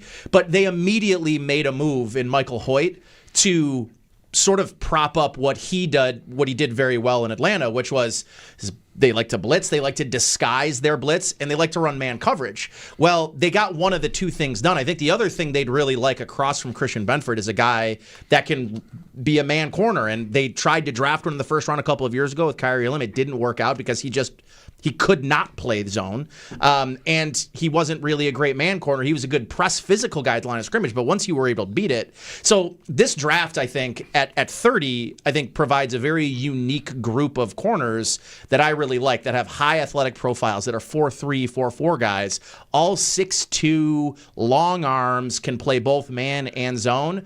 So for me, I have viewed 30 really from the beginning as this is their opportunity to get their long-term cost control starter on the other side of Christian Benford. Right. Who's your favorite idea there? Because by the way, Ryan Nielsen is the name of the coach. Ryan Nielsen, thank you. I like Ravel a lot. Me too. I can understand if there's hesitancy. They've already got two guys that aren't going to play for the first 6 weeks of the year, and if they just feel we can't have a bunch of guys that aren't playing, I could get down with that point. But he's 22, 21 years old. He should probably be very close to ready. He got hurt in September. Yeah. He'll be a year removed by the time they start. Right. I would think he's going to be fine. He, to me, I think before the injury, is the guy that you're talking about right after Travis Hunter. Jahdae Barron isn't a huge, we talked about this yesterday, was Chris and I were both in agreement, neither of us really liked Barron as a prospect. He's going to be a very high pick. We think he's overrated. Smaller guy, really, he's played 70% of his snaps outside, but was really short arms and was kind of being projected to be a slot corner. So even if he somehow falls in this draft, I don't really view him as a guy that I think the Bills would target, because they've clearly got their slot cornerback situation figured out. But I just think there are so many specimens. I like Trey Amos a lot from Ole Miss, but I think the guy that I'm really coming around on a lot is Kid Harrison from Kentucky. He's a 4'3" guy. I think he ran a 4.38 40. And on top of that, 6'2", 6'2.5", long arms. That to me is the guy I want. I want long arms, specimen, and can run, because I was surprised at how good last year Christian Benford was in man coverage. Mm-hmm. I think they'd like to run more of it. I want to say probably one, at least maybe two of those names makes it to day 2. It's very possible, yeah. Just thirst for other positions, Ravel's injury, whatever it is. And I think you mentioned sort of not having, at 56, the Bills' second pick, being able to get this player there. So, interesting, maybe this would surprise people to know. This is, again, just one chart, draft value, the draft tech chart. But it's going to be hard for them to move up significantly in the second round to draft someone like this without using both seconds. Yeah.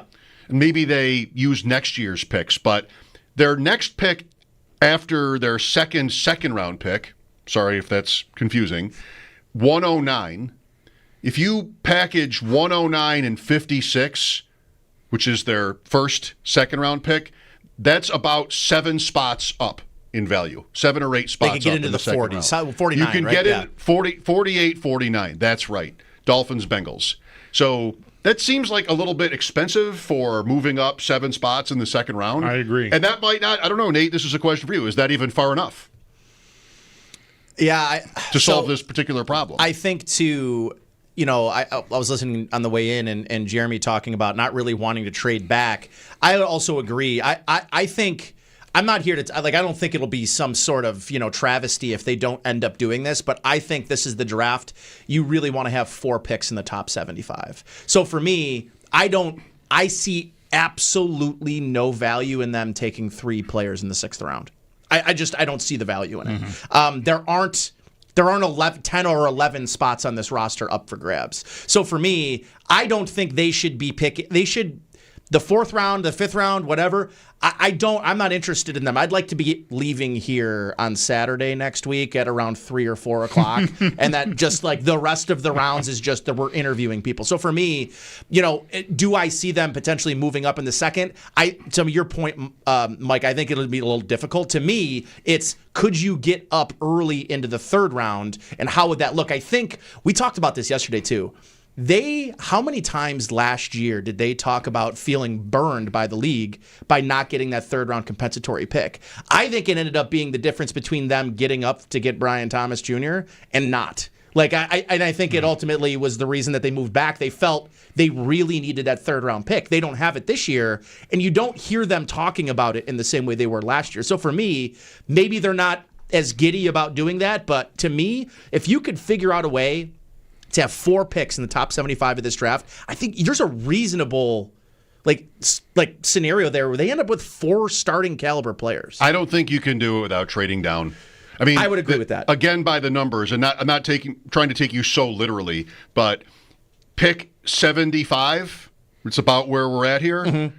That's equivalent to every one of their Saturday picks, which is 7 players. Sure. It would and in reality, no one's doing that. Yeah, no one's doing that. I agree with you that the trade back is probably their best. So for me, I have thought that if you're really like one of these corners, trading back 5, 7, 8 spots makes a ton of sense to me, because then you can get the ammunition that Mike's talking about to then find your way back into the top 75. And for me, if the difference between Amos, Hairston, Ravel, that Porter kid from Iowa State, if they're all kind of similar to you, you don't maybe care if 2 or 3 of those guys are off the board, as long as you end up with one of them at, say, 38. I'll give you what might be a good hypothetical by the same draft tech chart.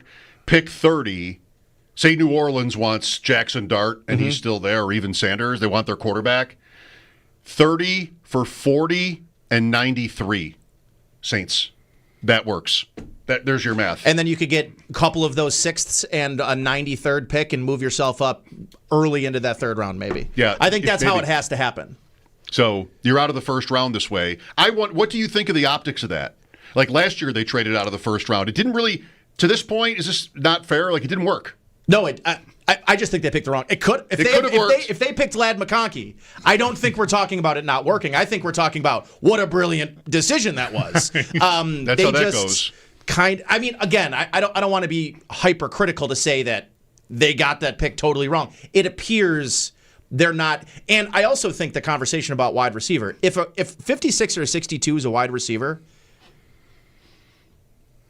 what's the conversation about Keon Coleman? Because I'm then finding it hard to find out where he fits on the roster on the 53.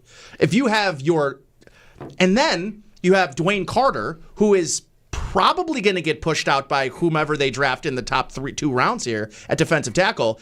And you're listen to you guys too talk about Jeremy, talking about Cole Bishop, where they kind of maybe or they can't trust him or whatever. Then your top 3 picks from last year are all in this very awkward position of the draft picks this year are now potentially taking their place. I don't know that I believe that about Bishop. Yeah, but I feel like, and you made this point about Coleman with me on Friday, and I've referenced it a couple times this week in talking with Mike, and here, I think you might be overstating it a bit because nobody's playing 98% of the snaps. Sure. Right? So if they get another guy that's got a different skill set that eats into Coleman, that's fine. Well, let me ask you this. I don't think they're going to draft a guy that has a lot of slot. No, I definitely agree with that. So then you're drafting another outside guy, and you have Palmer, this guy, Curtis Samuel that plays inside and outside, and I think they want to use him more, and Coleman. So if you're telling me Coleman's going to now play more big slot, then maybe you're right. But they have basically said like he's a exterior. He's on the outside. He's not a slot player. Unless they change their tune on that. And I know Matt Harmon is all about this. Like he is like, if you want to unlock Keon Coleman, it's going to be from the slot. And listen, Mac Hollins did a lot of work out of the slot, and there's a ton of snaps. Well, I mean, his snaps are gone. So could he replace them in the slot because Josh Palmer doesn't do that? Sure. I don't know. I guess where I'm going with this is, let's say it's Trey Harris, which is like my draft crush at wide receiver. He's probably taking a good amount of those outside reps. It definitely shines a negative light on the Coleman pick, but I don't think it makes him disappear entirely, which is all I'm saying. Like I think there's plenty of room for timeshare there. Yeah. No, that is right. That is right. So, yeah, I guess at the end of the day. And I would say, furthermore, the uncertainty about Coleman, which really the Bills instigated themselves, the way they've talked about him, maybe warrants having, just another guy just in case, right? Like, they can tell Coleman he's got to do this and this and this. I don't know. The fact that you had to tell him in the first place might be an indicator that you're worried about him actually doing it. So let's make sure I've got some insurance here, and that's why I'm thinking about a guy in those first 3 picks. How many quarterbacks go in round 1? I think 2. I'm saying under 2.5. I think it's 2 at the most. Unless the Bills could be the reason there's a third. That other hypothetical with the Saints for one. Cleveland. I Shedeur Sanders will be the second quarterback. I do think. I have a really tough time thinking a guy that's got 70% of his throws is verticals, screen passes, and RPOs going in the first round. I think the Saints would be foolish to trade up for a quarterback. They should be doing everything they can to be bad. But they'll probably do something stupid. Love the sound of that. I love a team that wants to be bad. Like they should Embrace be. It. Who's the guy they got last year from South Carolina that wasn't good? Yep. Just throw him out there. You're up, buddy. And good luck. It's, I think wide receiver and defensive back, I know Matthew Collar was talking about this. I was watching one of his podcasts 2 weeks ago about, and I'm never going to remember this guy's name, but the other receiver that was across from Chris Carter, and they drafted Randy Moss. Jake Reed. I'll hear that name 10 times. I'm not going to remember it. I feel the same way about defensive back. Look at what the Ravens did. The Ravens didn't need safety. They took Kyle Hamilton, and it changed the outlook of their defensive backfield. They have tons of versatility. They just let go of Marcus Williams, a good player. Paging Nick Emenwari. Right. So, to me, defensive back and wide receiver, I just think the Bills have not spent enough of assets at either of those positions. They should do that in this draft. Do you have... Mike asked you which position group you felt you had the strongest hold on. How about edge? Because that I think is also a need that could be in play at 30, depending on how it falls. Like, is there an idea there that you like the most? So my buddy on the Rock Power Pro podcast, he hates Shamar Stewart. He's like a tools guy and didn't really have a lot of production in college. The Bills did their homework on him. I think he was a top 30 visit. I don't think you're wasting a top 30 visit unless you think there's an opportunity he falls. I think he might fall. The production in college at A&M just wasn't there, but it's a physical specimen. If the Bills could get their hands on a guy like that at 30, I would like that a lot. At the edge position, I think it's not as deep as defensive tackle. So if you're going to take one, it would probably be in the second round. I don't know where you guys are. I know Jeremy's kind of not on the safety train. They've got one safety under contract after next year. I think the safety could absolutely be in play. And I think if it's, corner, defensive tackle, defensive end, people probably will say good. Yeah. But I think I'd really like a wide receiver in there or a safety. And obviously, I'm a Notre Dame guy. I like Xavier Watts a whole bunch because he has something in the safety room that they don't currently have, which is that just deep half, pass defender. And I'm sick of the narrative that, like, well, Sean McDermott doesn't need these DBs or corners. He's been able to do these great things that he should want good players at those positions. Yeah. You shouldn't always just be able to, well, he's able to get by with Dane Jackson and Levi Wallace. And I would like a world, and I think they wanted a world where they didn't have to get by a corner when they the Trey White injury sucks in hindsight. But like, it's not like they were looking at it like, well, we're always going to have mid-level, replacement-level corners. They were like, no, it's time for us to invest on the other side in the injury and, Kyrie Elam not working out. So I think for me, corner, wide receiver, defensive tackle would be my, it's my kind of my wish list. They draft defensive players right off the board. They'll get their A's. Yes, that's right. Throw a wide everybody. receiver in there, you'll just be like, huh? But it will make sense to us. Well, I loved Silva's. Like, I don't love Luther Burden as a prospect for them specifically, but like I loved the shakeup and the conversation. It immediately started with people like, it's wide receiver. Like, well, if they took a wide receiver at 30. Evan knows a lot. He loves his long shots too. Jeremy would be here at 4:15 on Friday morning if they drafted a wide receiver. Like he'd be decorating the room with banners and so on and so forth. So, Nate, thank you. My pleasure. Thanks for having me, guys. Nate Geary, Buffalo, the Honda you want is now in stock at your local Upstate Honda dealer. Now's the perfect time to drive in the moment with their road trip ready Honda vehicles. When you're driving a Honda, you're driving the brand name Kelley Blue Books, KBB.com, best value brand for 2024. Bring on the weekend getaways, the faraway destinations, and the memories. Now is the time to buy a Honda.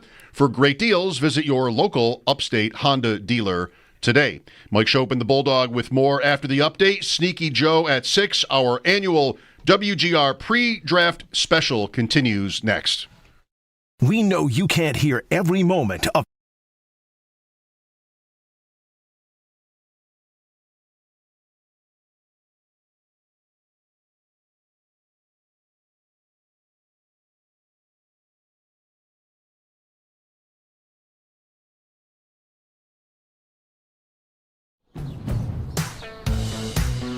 Now's the time for a great deal on a new Honda. It's time to drive smarter with high-tech features and excellent reliability from the Kelley Blue Book Best Value brand.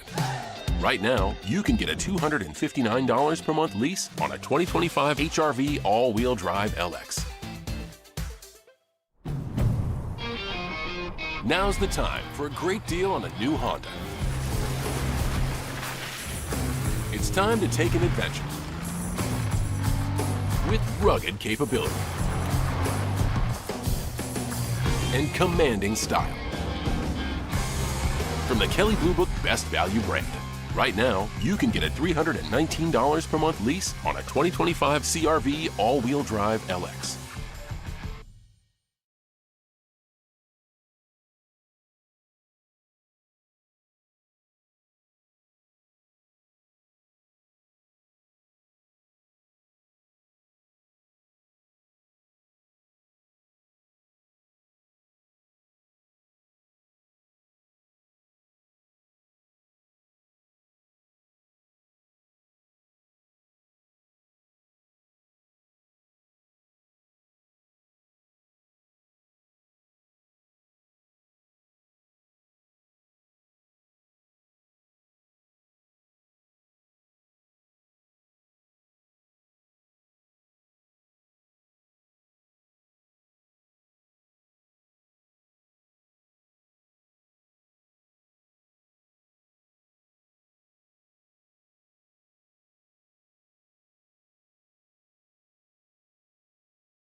Hour number 2 of our annual pre-draft special continues, and it is streaming live over on YouTube until 6:30. We have already heard from Sal Capaccio, Jeremy White, and Nate Geary. Stay tuned. Joe DiBiase will round out our show when he joins at 6. And today's special, it is presented by Your Upstate Honda Dealers for great deals on the entire Honda lineup, including the all-new Honda Passport. Visit Your Upstate Honda Dealer today. The Bills did announce 2 roster moves. They've released defensive tackle Branson Dean, and tight end Amari Rodgers has been waived with a non-football injury. College football will look different next year. Lee Corso is retiring from College Game Day after 38 years. Corso will work his final game day show week 1 of this upcoming season. And it is Sabres game night tonight as we wrap up the regular season. They will host the Philadelphia Flyers. Game time at 7. Pregame will get underway at 6:30. Then the NHL playoffs, they'll begin on Saturday. And the Bisons, they are in action in Syracuse at 6:30. That game can be heard on our sister station, the Bet 1520. That's your Paddock Chevrolet Sports Headlines. Paddock Chevrolet celebrating 90 years of being your hometown dealership. I'm Zach Jones for WGR Sports Radio 550.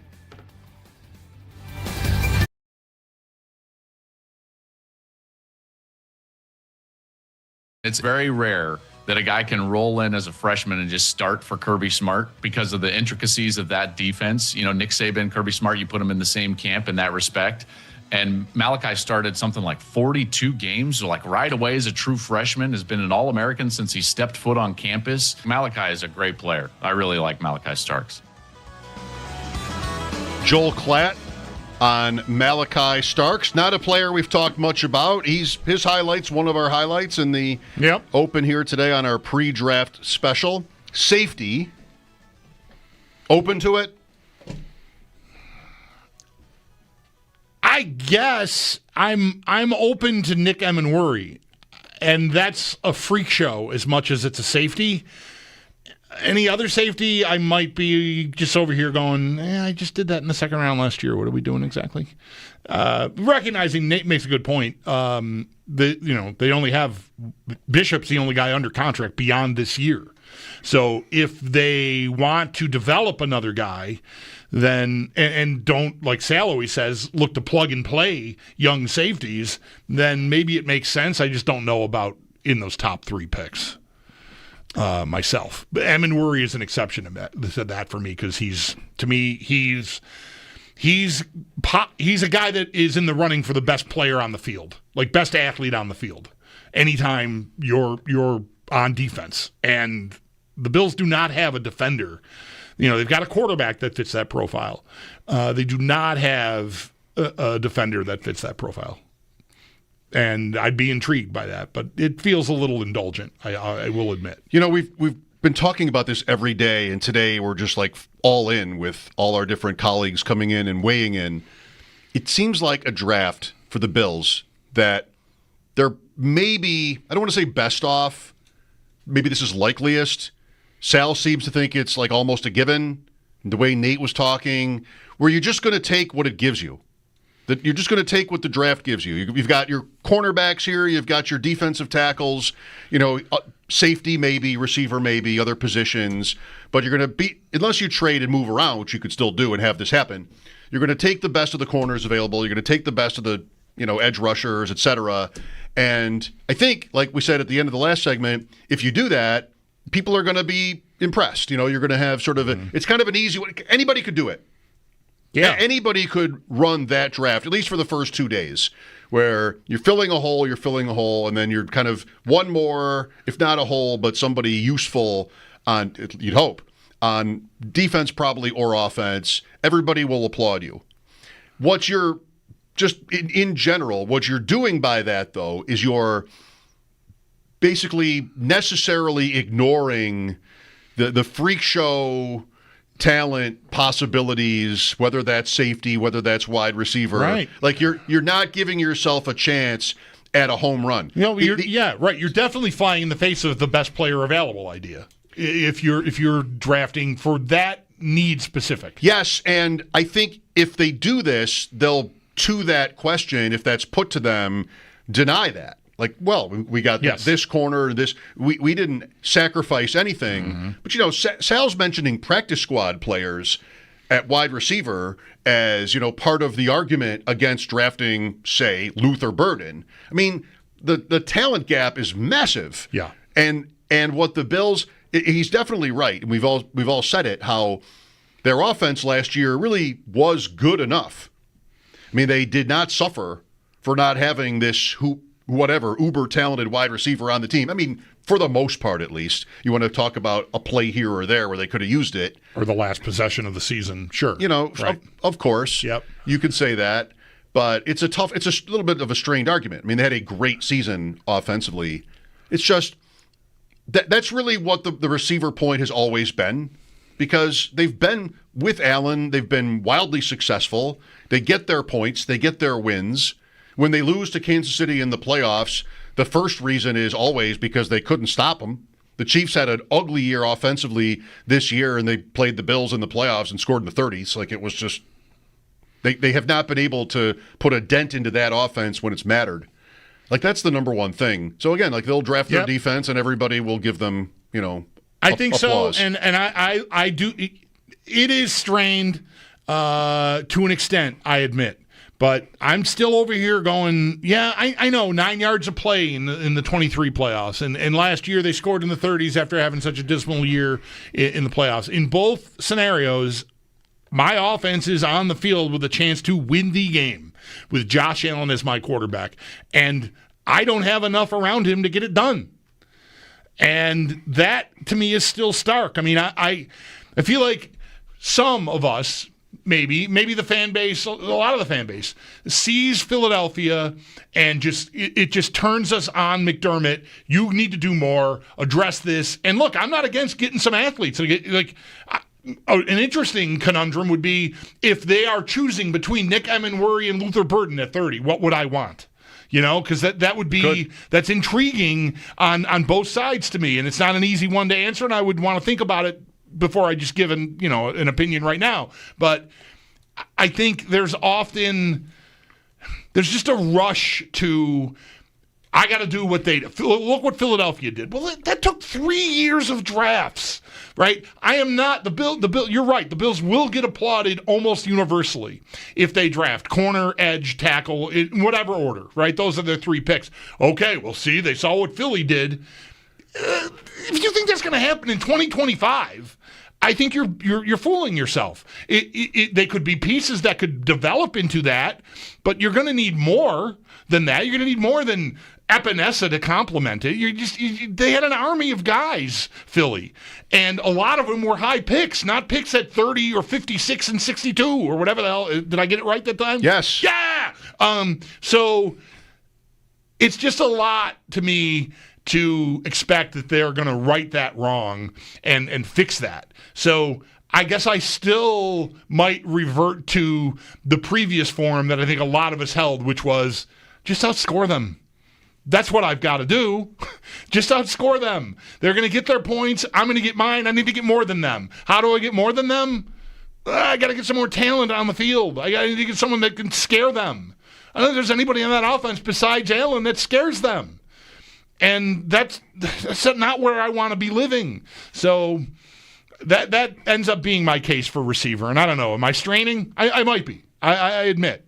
I just everything that happens on the field in the biggest games, I think gets overreacted to. The gap between the Bills and the Chiefs seems larger to us because the Eagles pummeled them.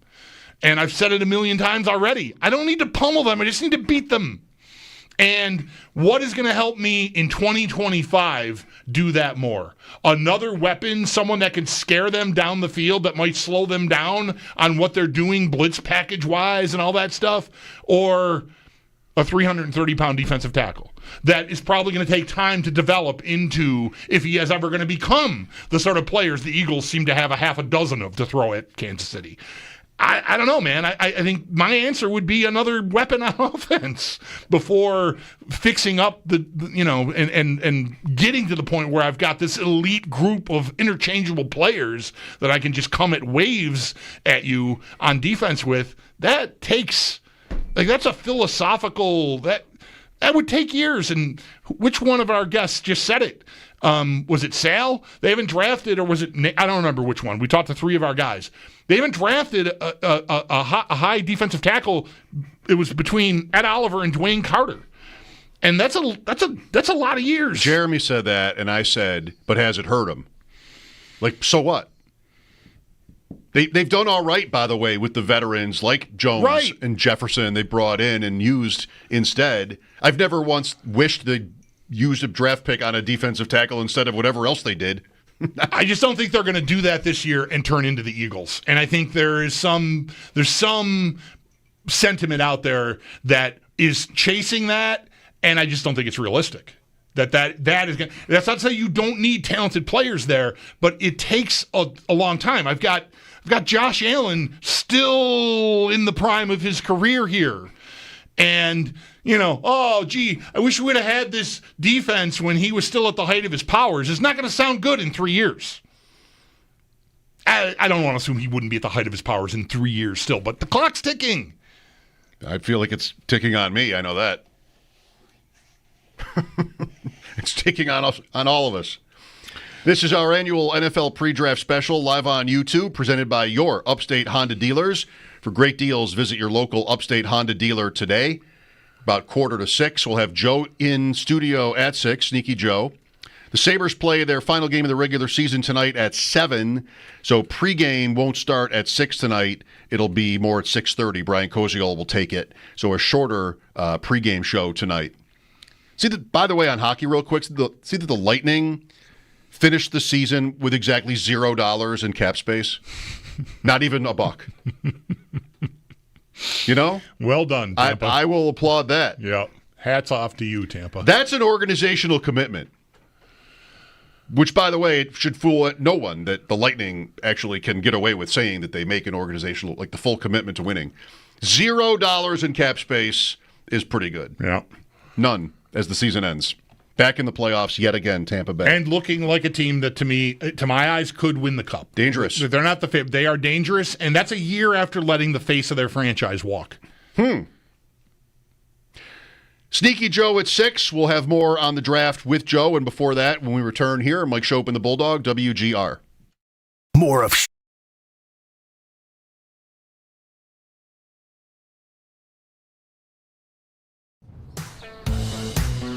Now's the time for a great deal on a new Honda. It's time to drive smarter with high-tech features and excellent reliability. From the Kelley Blue Book Best Value brand. Right now, you can get a $259 per month lease on a 2025 HR-V all-wheel drive LX. Now's the time for a great deal on a new Honda. It's time to take an adventure with rugged capability and commanding style.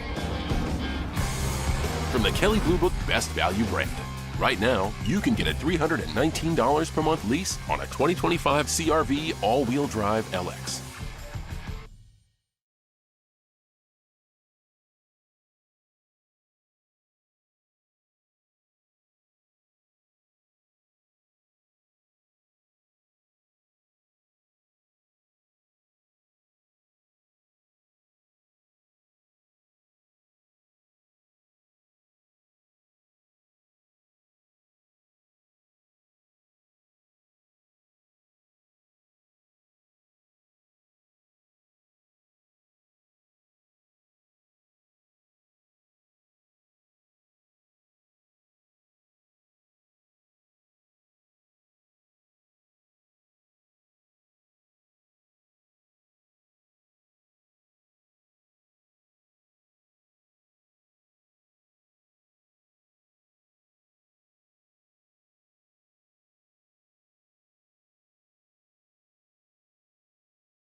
Our pre-draft special.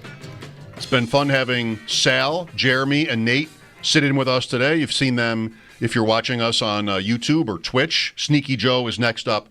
He'll be here at the top of the hour. I put a little bit more, quite a bit, more work in my schedule predictions. Oh, did you write down a second team name? Exactly what I did. There it is. Closing with the Jets. Can you all see that? The game's here? Yes. Is that a home game? Yeah, what do you think? Philadelphia home week 4, Jets home week 18. Last regular season game in the stadium. The first Bills game ever was at the Jets. First Bills game ever, okay? Then the Titans. They were known as the Titans. Do we know what the You bet it. The first, there was a preseason game. Stadium? Yeah. But who? Wallace Francis? Yeah. Philadelphia, I think that was against. I don't know. Did you go? No. I did go to a game that year. I went to the Bengals regular season game that year in 73, the year the stadium opened. Who's the first regular season game? Because that would be a nice bookend if it's someone if it's the Jets or the Dolphins or the Patriots in the stadium. Yeah, in the stadium. 73. Yeah, first regular season game. Jets. Okay, there you go. Then I love your pick. Or maybe they should open with the Jets here. I like in those examples. I like this way better. The first regular season game ever played at then Rich Stadium was Bills 9, Jets 7. The Bills did not score a touchdown in the game, but they won. One of these. All right. Ferguson for 7 for 17 for 74. Is John Leipold the kicker? All right. Yes. Made 3. Square-toed, straight on John Leipold. Number 3. Number 3. Mm-hmm. Good number for a kicker. Number 1 in our hearts. Good number for a kicker. So, yeah, I don't know. You like it? Week 18 at home? I like it. It's you know me, symmetry. So your first regular season game in the stadium is against the Jets. It's available to you. You're going to play a division team. Week 18, final regular season game, Jets. Yeah, that works for me. There it is. Some other names today, trying to predict the Bills' selection at pick 30. Certain names we've been sort of on all the time. Amos from Ole Miss, cornerback, has been a popular one. Of course, Kenneth Grant from Michigan, defensive tackle. Sal mentioned a couple players. Tyleek Williams is one. Ohio State, I think he is. And Derek Harmon from Oregon has come up today also as, candidates for that spot. I feel like Harmon mostly is gone by when I'm looking at mock drafts. I feel like he's going earlier. I'm really worried about because, I give this whole speech again. It's well rehearsed because I make it all the time about overreacting to the Eagles. But the league does do that, I think. And so the defensive tackles that have the upside, whether the big heavy guys like Grant, those guys I think are going to be at a premium. And so that gets me off of that idea at 30. Like if they're all going to be gone by even reasonable 4th round pick trade up territory, right? Like if I give up a 4th to move up 2 spots or 3 spots, like the Bills have been prone to do in many of these drafts, those guys might not even be in that region of the draft for you to do it, because I think that trait, that ability to, especially if you're big and you can do both, but especially just penetrating, getting to the quarterback, that's the name of the game. I think fewer and fewer teams are less and less worried all the time, or excuse me, more and more teams are less and less worried all the time about, I got to stop the run, because it's manly and we're going to be mocked if we get run on. No, I got to get to the guy with the ball, the passer. I got to get to the quarterback. And so I might settle for just give me the best guy that answers the big body, and I can probably do that on Saturday. And if that's a part of my rotation, would I like to do better than that? Sure, but I just don't know that it's going to be readily available for the Bills to do it. Again, because I think the status of the trend in the league is going to be, I need to get interior and exterior. I just need guys that can get to the quarterback from everywhere on my defensive line. And if I've got a handful of defensive tackles that can do that, man, one of them lasting till 30 seems maybe far-fetched.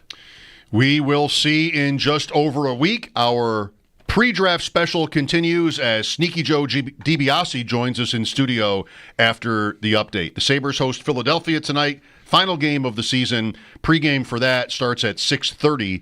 Brian Koziol takes over then. Mike Schopp and the Bulldog coming up on upcoming shows tomorrow. Sam Panayotovich, Joe Goodberry will join us. Tuesday we have Ross Tucker booked as the draft comes closer. And then Wednesday, Nick Kostos from You Better You Bet will be on the show. Back after the break with Joe here on WGR.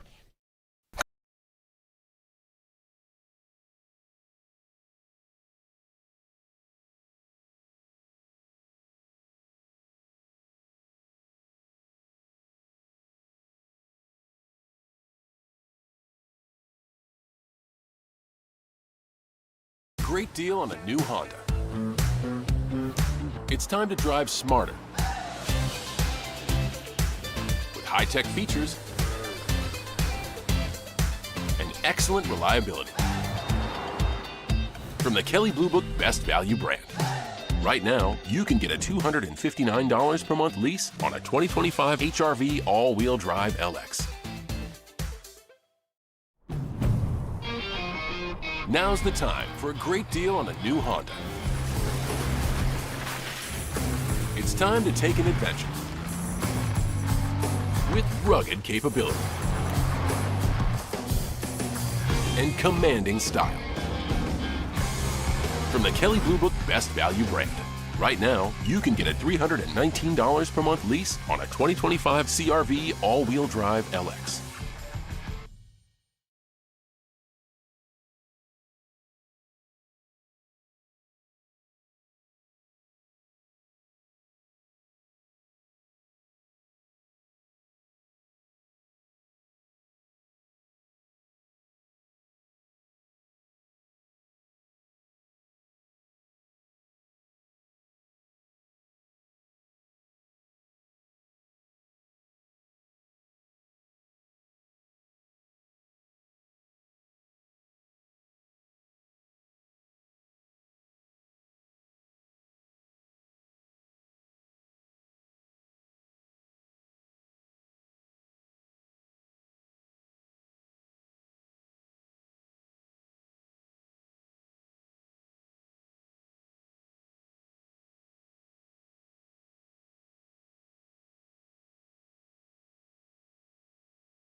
Our annual pre-draft special is rocking and rolling and streaming live on YouTube until 6:30. We got just about a half hour left. We've already heard from Sal Capaccio, Jeremy White, and Nate Geary. And stay tuned as Joe DiBiase will round out the show when he joins the show next. And today's special is presented by your Upstate Honda Dealers for great deals on the entire Honda lineup, including the all-new Honda Passport. Visit your Upstate Honda Dealer today. The Bills did announce 2 roster moves. They've released defensive tackle Branson Dean, and tight end Amari Rodgers has been waived with a non-football injury. College football is going to look a little different next year. Lee Corso is retiring from College Game Day after 38 years. Corso will work his final game day show week 1 of this upcoming season. The Stanley Cup playoff bracket is set, though we do still have 7 more games to wrap up the regular season. All will be tonight, and that does include Sabres hosting Philadelphia. Game time at 7, pregame coming up in just about a half hour at 6:30. The playoffs then will begin on Saturday. Bisons are in action in Syracuse tonight at 6:30. That game can be heard on our sister station, the Bet 1520. Then in the majors, just after 7, we'll have the Yankees down in Florida take on Tampa, and the Mets, they have the Cardinals in town. That's your Paddock Chevrolet Sports Update. Paddock Chevrolet celebrating 90 years of being your hometown dealership. I'm Zach Jones for WGR Sports Radio 550.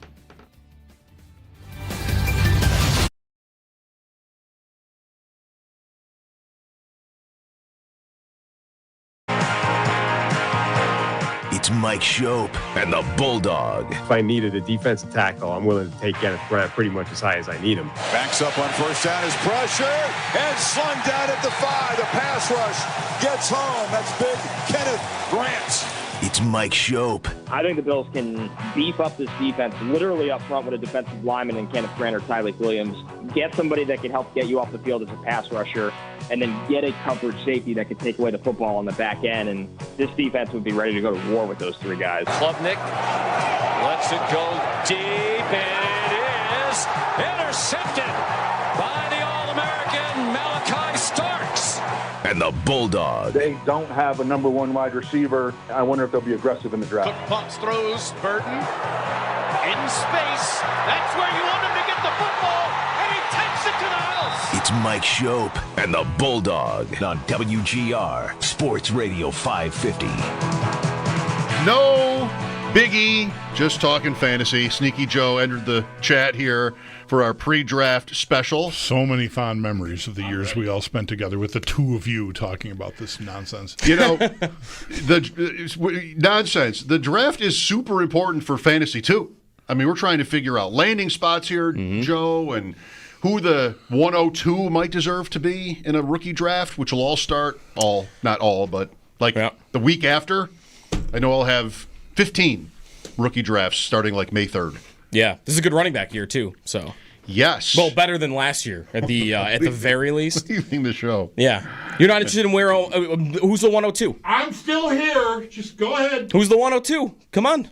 For me, it's Hampton. Because I'm assuming Hampton goes to Denver or someplace where he is like almost an every down player. Sure, Dallas, maybe. Maybe even Dallas. Yeah. He's the 102 for me. Mm-hmm. There's some Hunter. Well, the Hunter thing is also unique right now because if you had a draft today, drafting him at 102 isn't just how good is he and where does Hampton go. It's do you want to take a guy that might never play offense? And then you can never play him in fantasy. But he will play offense. Yeah, he will. Don't you think? He'll play offense, but what happens if after 6 weeks his coach decides it's too much for him? He said he won't play football. But, come on. If he can't do both. Right. But he's going to follow through on that. That's a thing you say now, and if week 8 he might also decide it's too much for him at some point in time. He could do that at any point.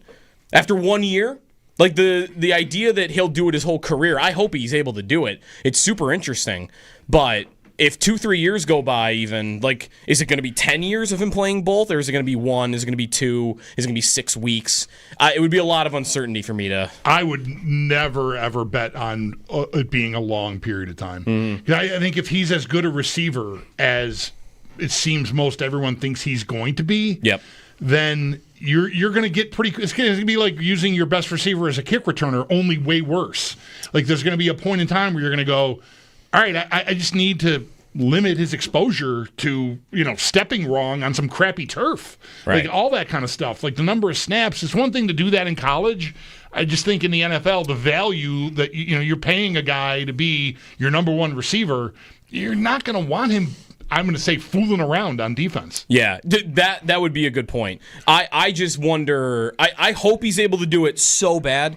It's just one injury or one coach. Like, give a coach an excuse to pull him off one side of the ball. I think you're right, though, that if he does get pulled off one side of the ball, might, again, depend on the coach, that he'll get pulled off of defense, not offense. Right. The Browns, who are, despite sometimes their best efforts, never good or fun, they pick Hunter at 2 almost definitely. The markets 2 weeks ago were on Abdul Carter at number 2. Yeah. Now it's like clearly Travis Hunter. They're going to do that, and then they're going to trade in for Sanders. Yeah, and pair them together. And pair them together, and they'll have Journey at the draft party on the field, and they'll have Travis Hunter and Shadur Sanders, and maybe some of the Watson stink dissipates. Maybe it won't work, but nothing has ever worked really that well for them. This is a fun and, I think, credible strategy for the Browns. Yeah. And I think they can get to Sanders, Joe. They could. We don't know that yet. You're worried about Pittsburgh, aren't you? If you're Cleveland, in that plan, that's getting above 21. If the Steelers like him, I mean, they also like Jalen Milroe reportedly, right? So, and they don't have a second round pick. So that would be the risk of it. Is he falling not even to where you are, to where you could get a trade up? Because if you got to go to, if you're the Browns and you think Pittsburgh likes him, and I got to go to 19, what is that going to cost me to go from one of the first picks of round 2 to 19? Oh, yeah. Am I spending an extra? I'm not drafting a future first or spending a future first, I think, to go up that high. According to the draft tech chart, yeah, it's your second and your third. Okay. But doesn't that sound light? It sounds light to go from 33 to 20? Yeah. That sounds light, but I think it's probably more than that. That's about what the numbers look like, maybe a little more. They do have a ton of draft capital, the Browns. Yeah. Raise a banner, I guess, but they always do. All right, Joe, so the Bills thing, you and I haven't spoken. We haven't had you to talk to this, about. Mm-hmm. But it does seem pretty straightforward. Last hour got to a point where it's like the draft is just going to come to the Bills. Their corner, defensive tackle, that kind of stuff. Do you see them? What would the odds be for you that they do something unexpected the first 2 rounds? Very, very slim. A part of it is unexpected for them isn't that many things compared to past seasons. Like, unexpected would be what? That would be if they draft a wide receiver at 30, probably, right? That would be unexpected. Mm-hmm. Really, actually, anything on offense would be unexpected in the first round. If they drafted a linebacker, that would be unexpected. Running back at 30. Running back, yep. Everything else is like, okay, yeah, sure. Defensive tackle, sure. Defensive end, sure. Safety even, I think, wouldn't be like the most flooring thing ever if they were to do that. So, to me, it's not really that likely. It's pretty low. Other than, a trade up for them isn't that unexpected either. Right. It would be if they moved up a large amount of picks to get something. And I don't know who that guy is. Last year, I fell in love with the idea of doing that for a receiver, but I don't have a guy for that this year, for any position on defense, unless Will Johnson from Michigan starts tumbling down the board and they move up 10 spots. Maybe that could be a corner. I think it's going to be about what we expect.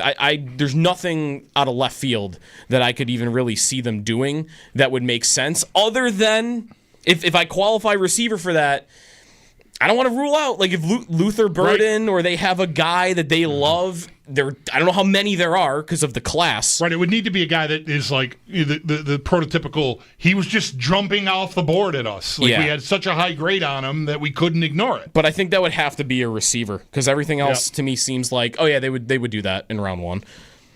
And I don't think running back's within the realm of possibility. So, which of these ideas would give them the best chance of winning a championship? Probably landing the stud receiver. I think yes. Landing the stud receiver. Every time we talk about defensive tackle, I'm like, so what? What does it mean? Right. So I know how flippant that is to say. I'm not blind to that, but I think I still want a playmaker because they don't have any.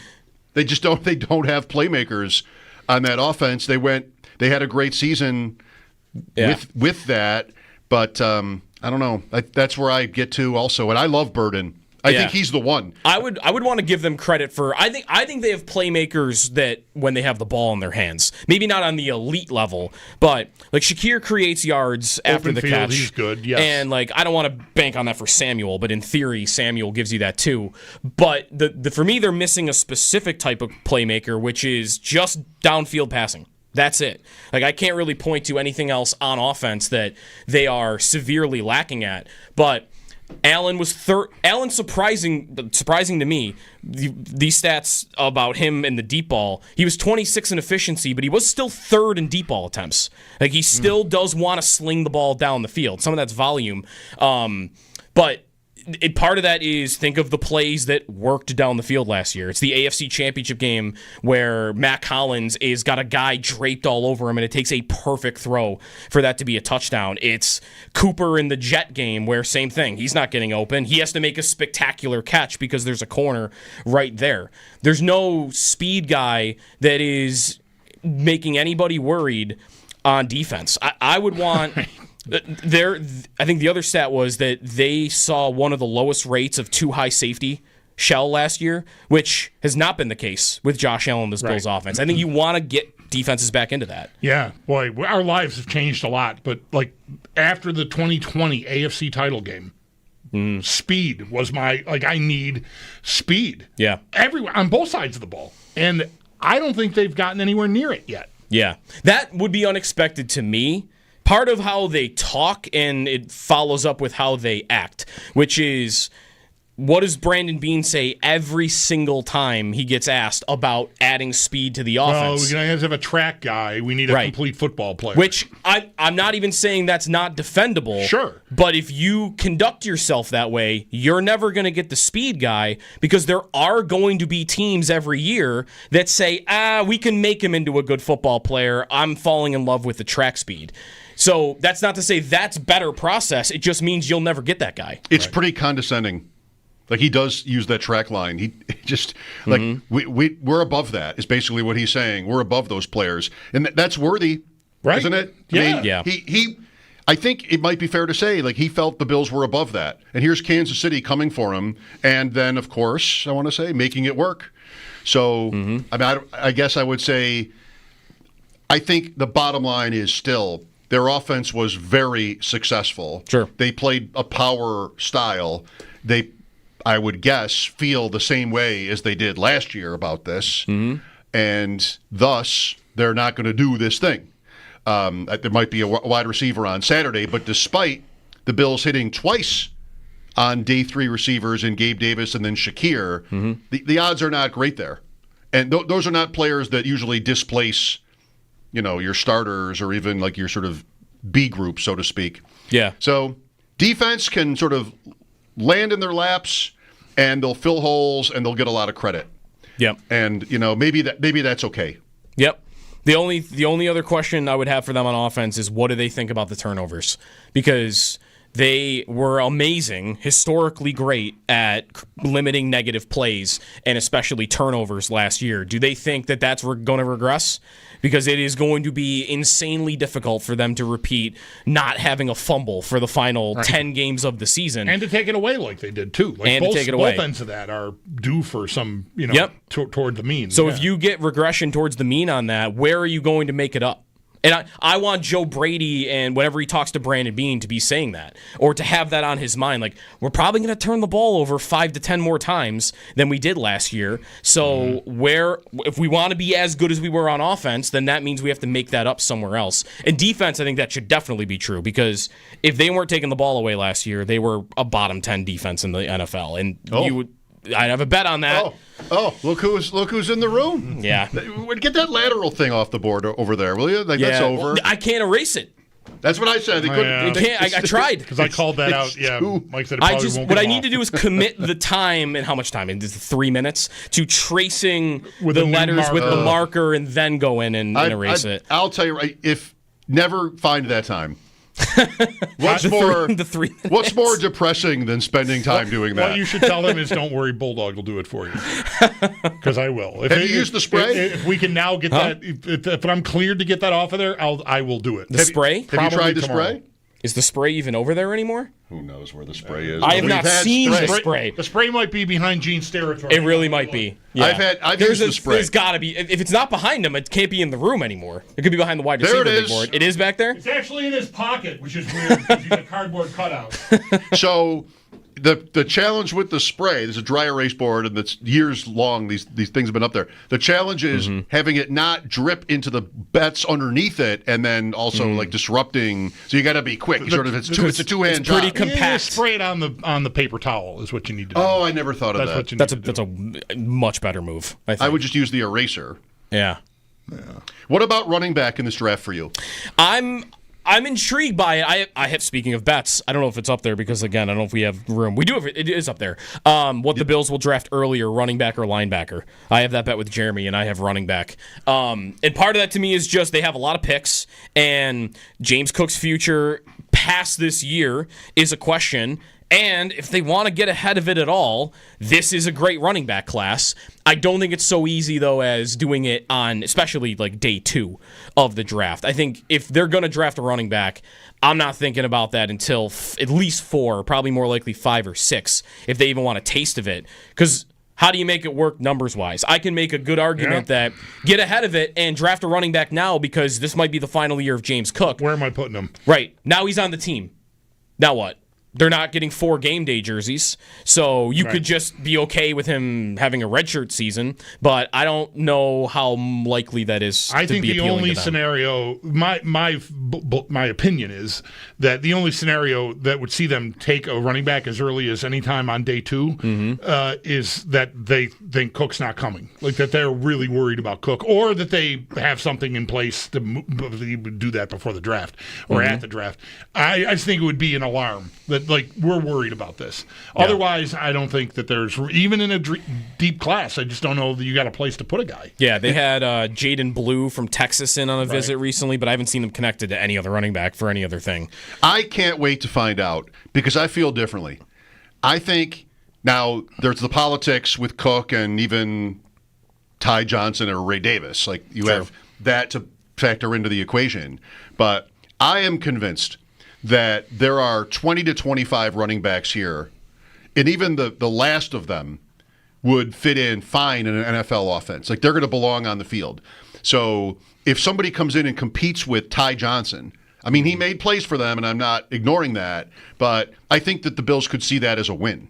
And last year maybe makes you forget how many injuries there are at this position. Like, you don't have to think of it as a red shirt.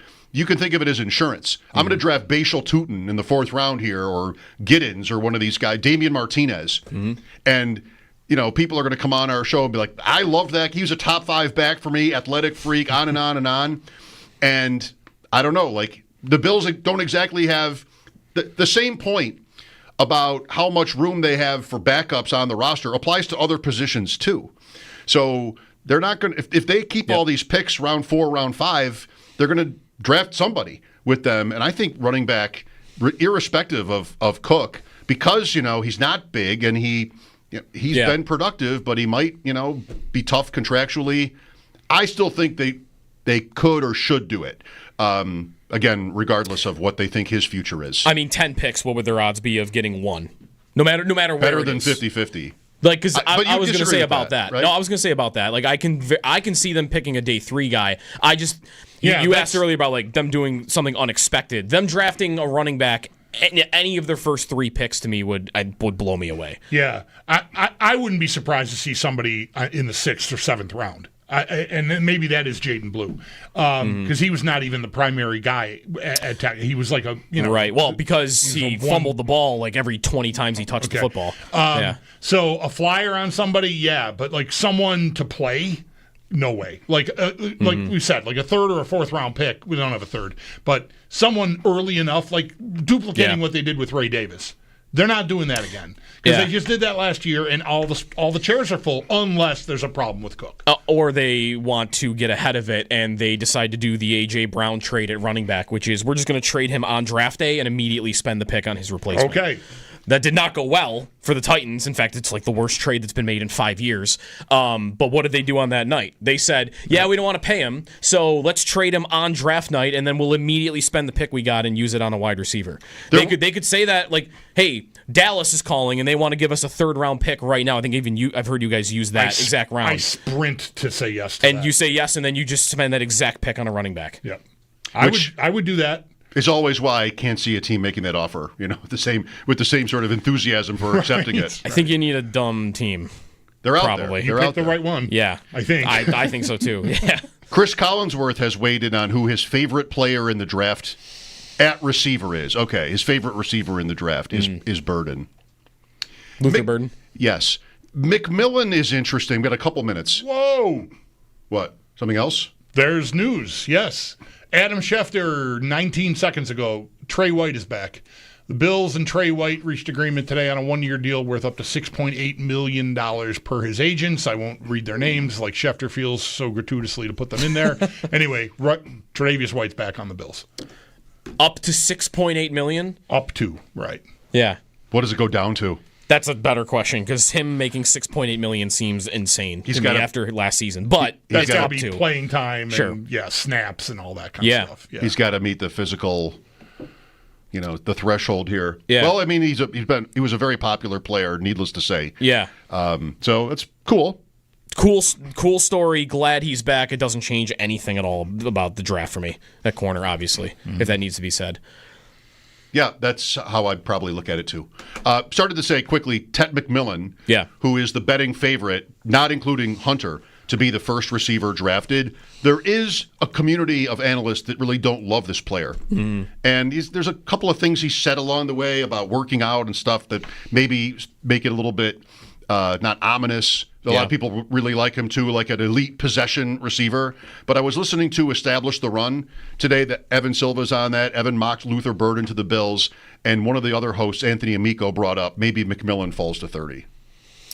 Somebody who's spending a lot of time analyzing the markets and just what people expect to have happen in the draft. So I guess that's not impossible that it could even be McMillan. They'd have a decision to make. I don't believe he is what I'm talking about a downfield speed receiver at all. Big. Yeah. Possession. He feels like, he's don't want to go with lumbering? No, that's overstating it. That's overstating it. He was kind of slow when he ran, but... Yeah. He would be a better version, I would hope, of what this is already, but I feel like you're drafting another version of Keon Coleman. A much better Coleman. Yeah. Well, if you're in on receiver, maybe that's not completely out of the realm. All right, Joe. Any questions for us? We're not going to do Sabres pregame? That's what I thought I was coming in for here. 6 o'clock on a game night. Brian and Paul are ready to take over for us. As it happens, the season finale, the pregame got cut in half. That says something about the season. I thought we were going to have fan appreciation night flyer memories. I do have a hat I could give away. I have one. It's probably the most emotional I've ever been in the building. Was that this game, night in 2011. Regular season or in general? Ever. Maybe. Wow. It felt so good. The team was purchased. It was time for Stanley Cups. Money was no object. A push to the playoffs out of nowhere. All the alumni on the ice. Gerby behind the back. The Vanek winner. Spinorama, to be exact. Yeah, yes. right. Yeah. I mean, incredible night. And to think that nothing has happened since to come remotely close. Nothing. Leave it at that. Pre-game is next for Sabres Flyers. Thank you, Joe. Thanks to Jeremy, Sal, and Nate as well for joining us today on our annual NFL pre-draft special sponsored by your local Upstate Honda Dealers. Thanks to them for being a part of our team today. Stay tuned. Brian Koziol takes over. Paul Hamilton as well from KeyBank Center. Sabres and Flyers ahead here on W.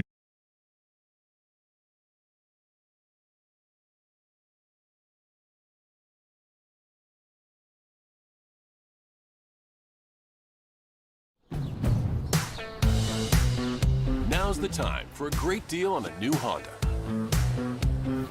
It's time to drive smarter with high-tech features and excellent reliability from the Kelley Blue Book Best Value brand.